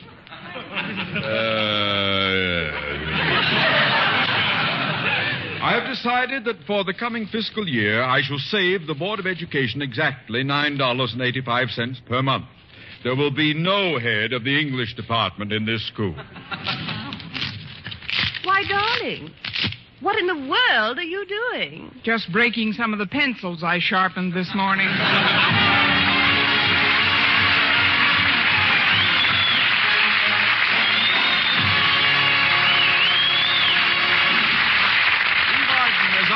Brooks returns in just a moment, but first... Dream girl, beautiful luster cream girl. Tonight, show him how much lovelier your hair can look after a Luster Cream shampoo. Only Luster Cream brings you Kay Daumit's magic formula blend of secret ingredients plus gentle lanolin. Gives loveliness lather even in hardest water. Glamorizes your hair as you wash it. Luster Cream, not a soap, not a liquid, but a dainty cream shampoo. Leaves hair fragrantly clean, free of loose dandruff, glistening with sheen. Soft, manageable. gives new beauty to all hairdos or permanents. 4-ounce jar, $1. Smaller sizes, either tubes or jars. Tonight, try Luster Cream Shampoo and be a dream girl, beautiful Luster Cream girl. You owe your crowning glory to a Luster Cream Shampoo. And now, once again, here is our Miss Brooks. Well, I was a little depressed about not getting the job as head of the English department, but I perked up the following night when Mr. Boynton came by and took me to the movies. As we got to the theater, he stepped up to the box office. 2 tickets, please. Here, Mr. Boynton, let me buy my own ticket. Why, Miss Brooks, I wouldn't think of it. Well, that's very nice. You can pay me for yours when we get inside. Thank you, and good night, Diamond Jim Boynton.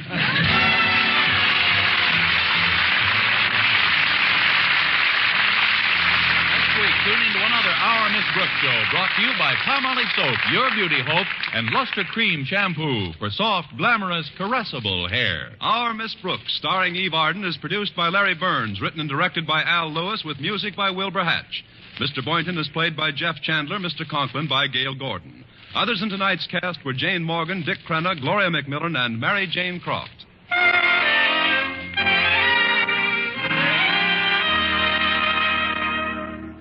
Here's good shaving news. 3 men out of every 4 can get more comfortable, actually smoother shaves with Palmolive brushless shaving cream. This is not just a claim. Here's the proof. 1,297 men tried the Palmolive brushless way to shave described on the tube. And no matter how they shaved before, 3 men out of every 4 got more comfortable, actually smoother shaves. Try Palmolive brushless yourself. See if you don't get more comfortable, actually smoother shaves the proved Palmolive brushless way. Here is an important message that concerns all of us. Last year, 26,000 children were stricken by infantile paralysis.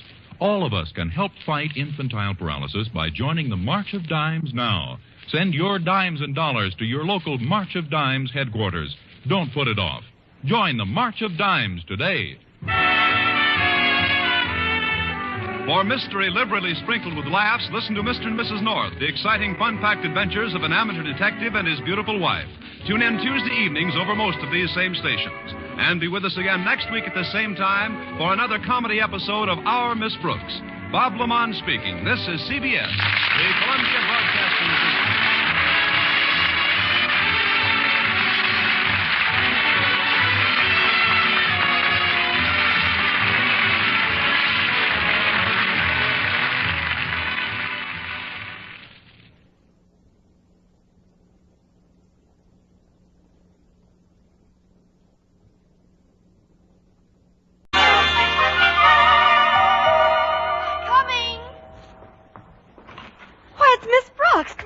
Thanks, Harriet. Are your folks at home? Mother's out shopping, but Daddy's upstairs taking a nap. Come on into the living room, won't you? Walter Denton and I were just playing Pass It. Look who's here, Walter. Well, if it isn't my favorite English teacher. Sit down, Miss Brooks. Harriet and I were just playing Pass It. So she told me. What's Pass It? Well, it's a game we read about. Lots of high school kids play it. All you do is take a piece of Kleenex and hold it to your nose by sniffing. And then with both hands behind your back, you pass it down a long line of kids by sniffing it away from your neighbor. Oh. Sounds fascinating. But where's the long line of kids?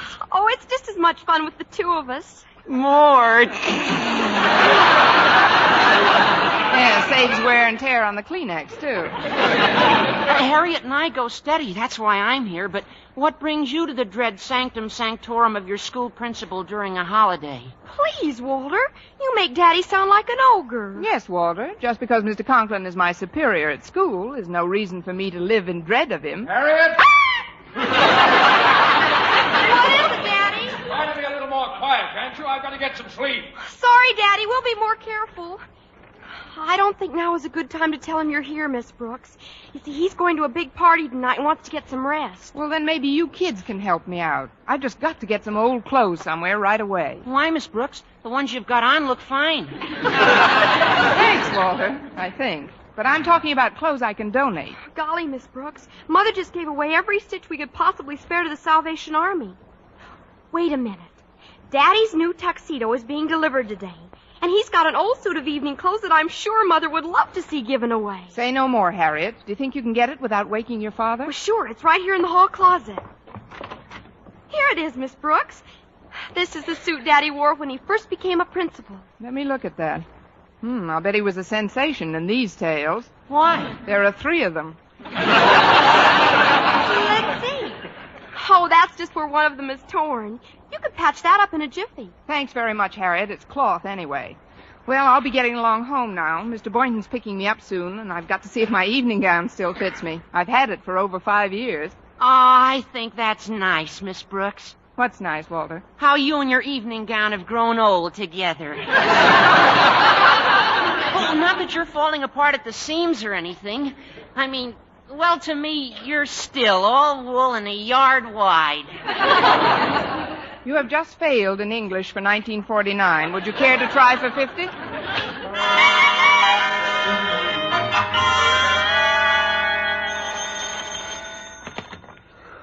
Hello? Hello, Mr. Conklin? Yes, who's this? This is Kane from Kane's Classy Cut Clothes with 4 Ks. Oh, yes. Where's my tuxedo, Kane? You promised it to me by 5 o'clock, and it's 10 of now. Oh, that's what I'm calling about, Mr. Conklin. I can't get the suit to you by 5 o'clock. You can't? Well, then when will it get here? Next Tuesday. Next Tuesday? But I've got a very important party to attend tonight. Now, please, Mr. Conklin, don't yell at me. Yell at the lapel makers union. They went out on strike yesterday. But isn't there something you can do? Somebody who can fix this? Calm yourself, Mr. Conklin. Even if I gave the suit to another shop to be finished, it wouldn't do any good. The buttonhole boys went out in sympathy. But how could you... Well, why do you... When did this... How were you able... Mr. Conklin. Take it easy. My blood pressure is just as high as yours. So let's be good to ourselves and exercise some control. Control? But how can I... What will I... Even if I have... Now, there's no use in both of us aggravating. Goodbye, Mr. Conklin. Happy New Year. Harriet! Yes, Daddy, we're... Our Miss Brooks, starring Eve Arden, will return in just a moment. But first, here is Vern Smith. Ladies, regardless of age, skin type, or previous beauty care, doctors prove you too may win a lovelier complexion with Palmolive soap. But to win this lovelier complexion, the kind men admire and women envy, you must stop improper cleansing. Instead, use Palmolive soap the way doctors advised. Remember, 36 doctors, leading skin specialists, advised 1,285 women, many with complexion problems, to use Palmolive this way. Some have dry skin, some oily, some coarse-looking. Using Palmolive soap alone, 2 out of 3 won lovelier complexions. Now, here's what the doctors advised. Wash your face with Palmolive soap, massaging for 1 minute with Palmolive's soft lather. This cleansing massage brings your skin Palmolive's full beautifying effect. Rinse. Do this 3 times a day for 14 days. It's that simple. But doctors have proved this way, using nothing but Palmolive, really works. So forget other beauty care. Use Palmolive soap alone for a lovelier complexion. For loveliness all over, use big, thrifty bath-size Palmolive in your tub or shower.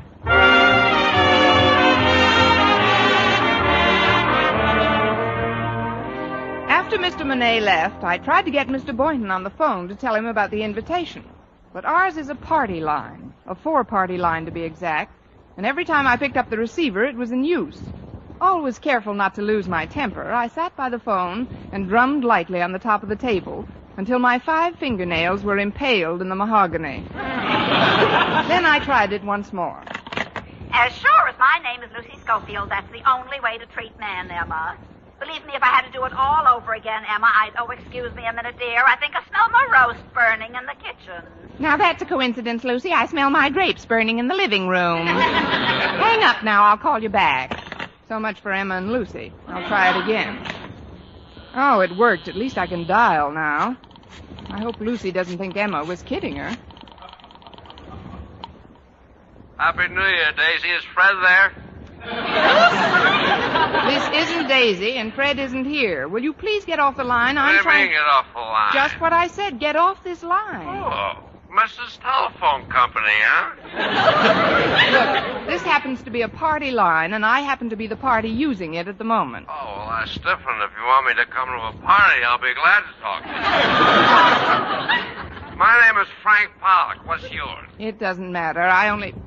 Say, Frank. Frank, are you still there? Sure, I'm still there. That was mighty nice of you to call me, Daisy. What I think of the way I treated you. The shameful, horrible way I treated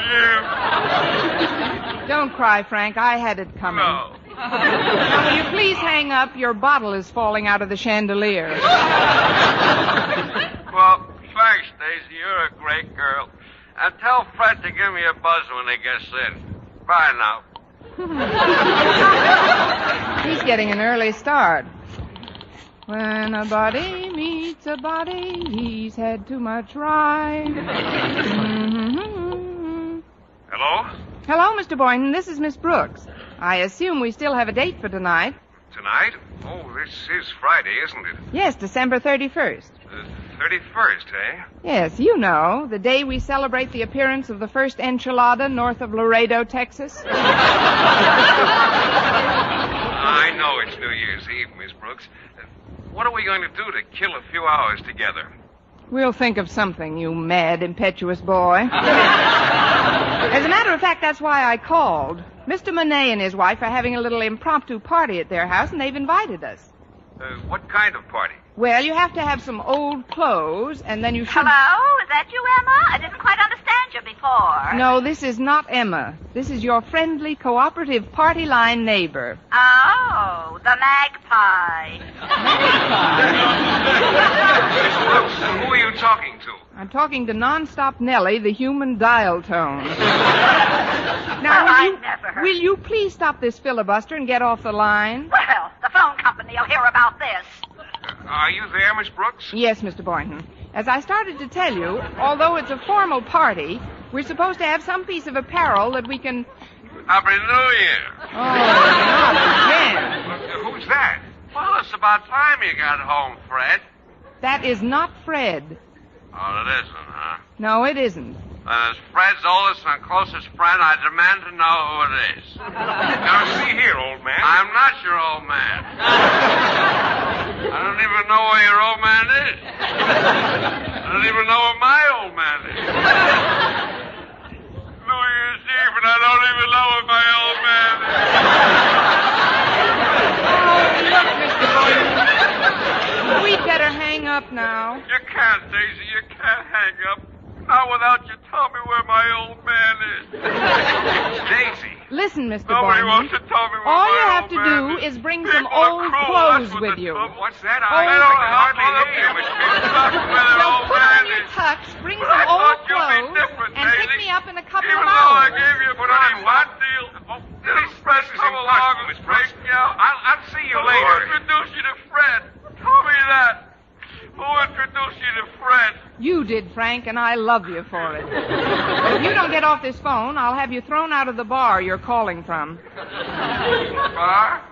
Oh, is that where I'm calling from? Bless you, Daisy. You helped me find my old man. Sure, he's sitting on the stool next to me. I better hang up now. Fred hates it when I talk to strangers. Oh, Mrs. Davis. Yes, Connie. I wonder if you'd give me a hand. I've been invited to a formal party tonight, and I just don't know what to wear. Well, what have you got, Connie? Oh, nothing. That is nothing but an old evening gown I've had for 5 years. Well, come on into your room, Connie, and we'll look it over. Here we are. It won't take long to find in my closet. Well, let's see. Here's a skirt and blouse. The suit I got 2 years ago. Here's one of the dresses I wear to school. Here's the other one. Oh, there we are. My pride and joy. Why, that's real pretty, Connie. And look at the fringe. Silly moths, they left the best part. While I'm in here, I better find something to donate as well. Donate? Yes, the price... Well, find something to donate as well. Donate? Yes, the price of admission to the party is some old clothing. I know I've got some because I've been wearing it. Oh, dear, I forgot to tell you, Connie, but just last week when the Goodwill truck came around, they pick up old clothes, too, you know. I gave away everything of mine I could possibly spare. Well, that's all right, Mrs. Davis. You're not going to the party. I know, but I also gave away a big bundle of your stuff. You had it lying in the closet, and Mrs. Davis, that was for the cleaners. I had some of my newest clothes in that bundle. 1945 stuff. I'm sorry, dear. Maybe you can borrow some old clothes to give. Well, I guess I'll have to. I know. I'll go over to the Conklins. He's got one suit I know could use an ocean voyage.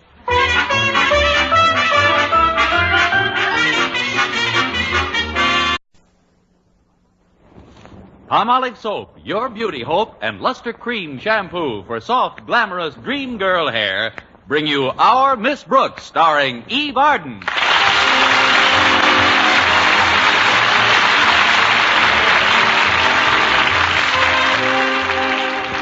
Like many of her colleagues in the teaching profession, our Miss Brooks, Madison High School's English teacher, watched the year 1948 come to an end with mixed emotions. As she puts it, although the year didn't start off brilliantly or develop too sensationally, it certainly wound up in a blaze of nothing. Of course, I did enjoy my 2 weeks' vacation. In fact, I spent most of the money I was going to borrow in the next 3 months. The afternoon of New Year's Eve, Friday, December 31st, for those that still can't remember, I was chatting with my landlady, Mrs. Davis. Well, Connie, I guess you've got big plans for this evening. Frankly, I haven't got any plans at all, Mrs. Davis. Of course, I do have a date with the bashful biologist. Mr. Boynton, what are you going to do, Connie? Probably the same thing we did last year. Pool our money and go to Hip Sings for dinner.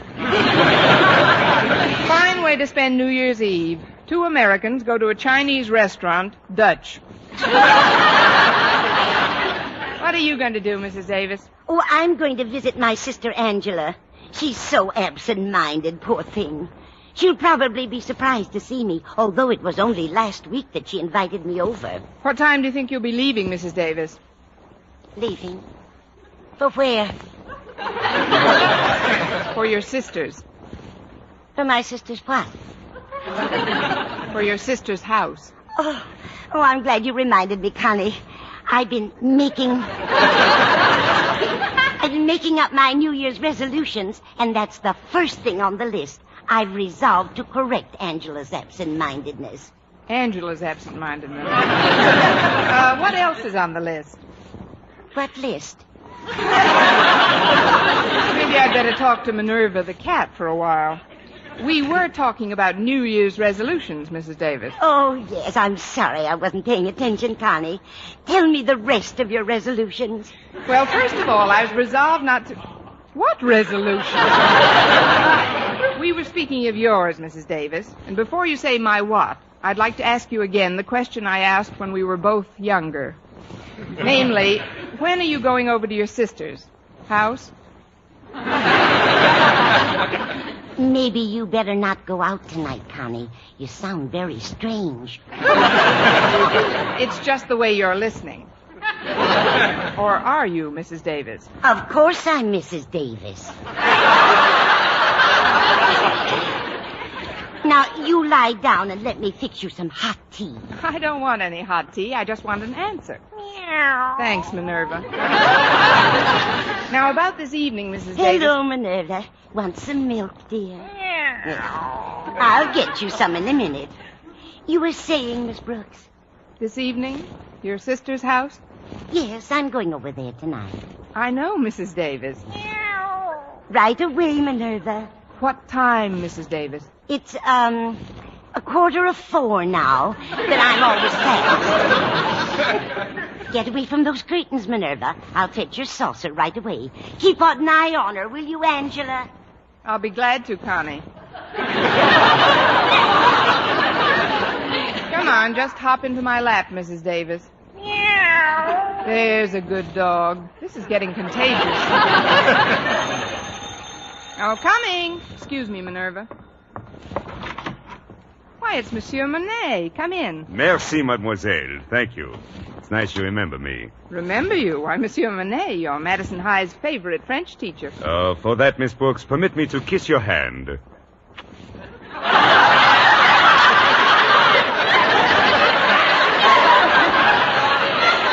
Well, let's not give the other hand the complex. Certainly not. Shall we go into the living room?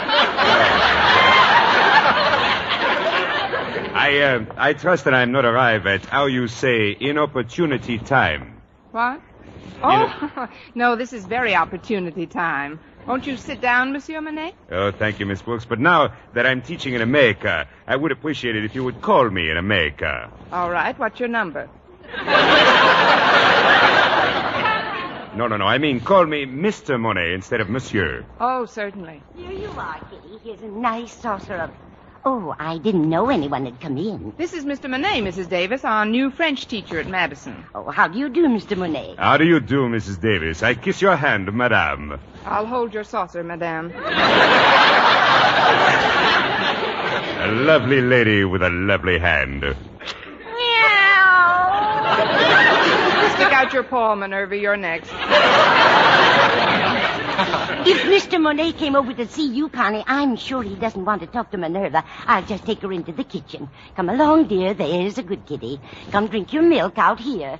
So nice to have met you, Mr. Monet. Likewise, I'm sure. She's very nice, your Mrs. Davis. But why she run away so fast? In the words of some of my pupils, why she took some powder and put it on the lamb?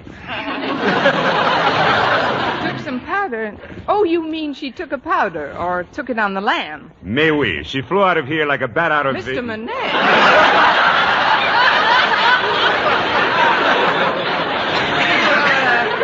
You're learning faster than you're teaching. No, Mrs. Davis was just being tactful. I guess she thought you wanted to be alone with me. Alone with you?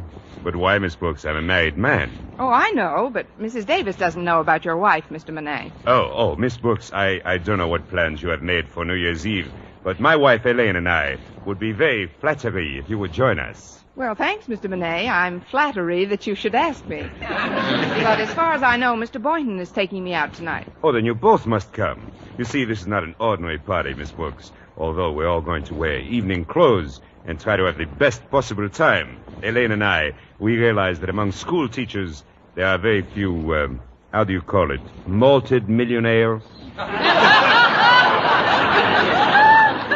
Some of us are too thick to drink with a straw. What you're trying to tell me is that the evening won't cost much money, is that right?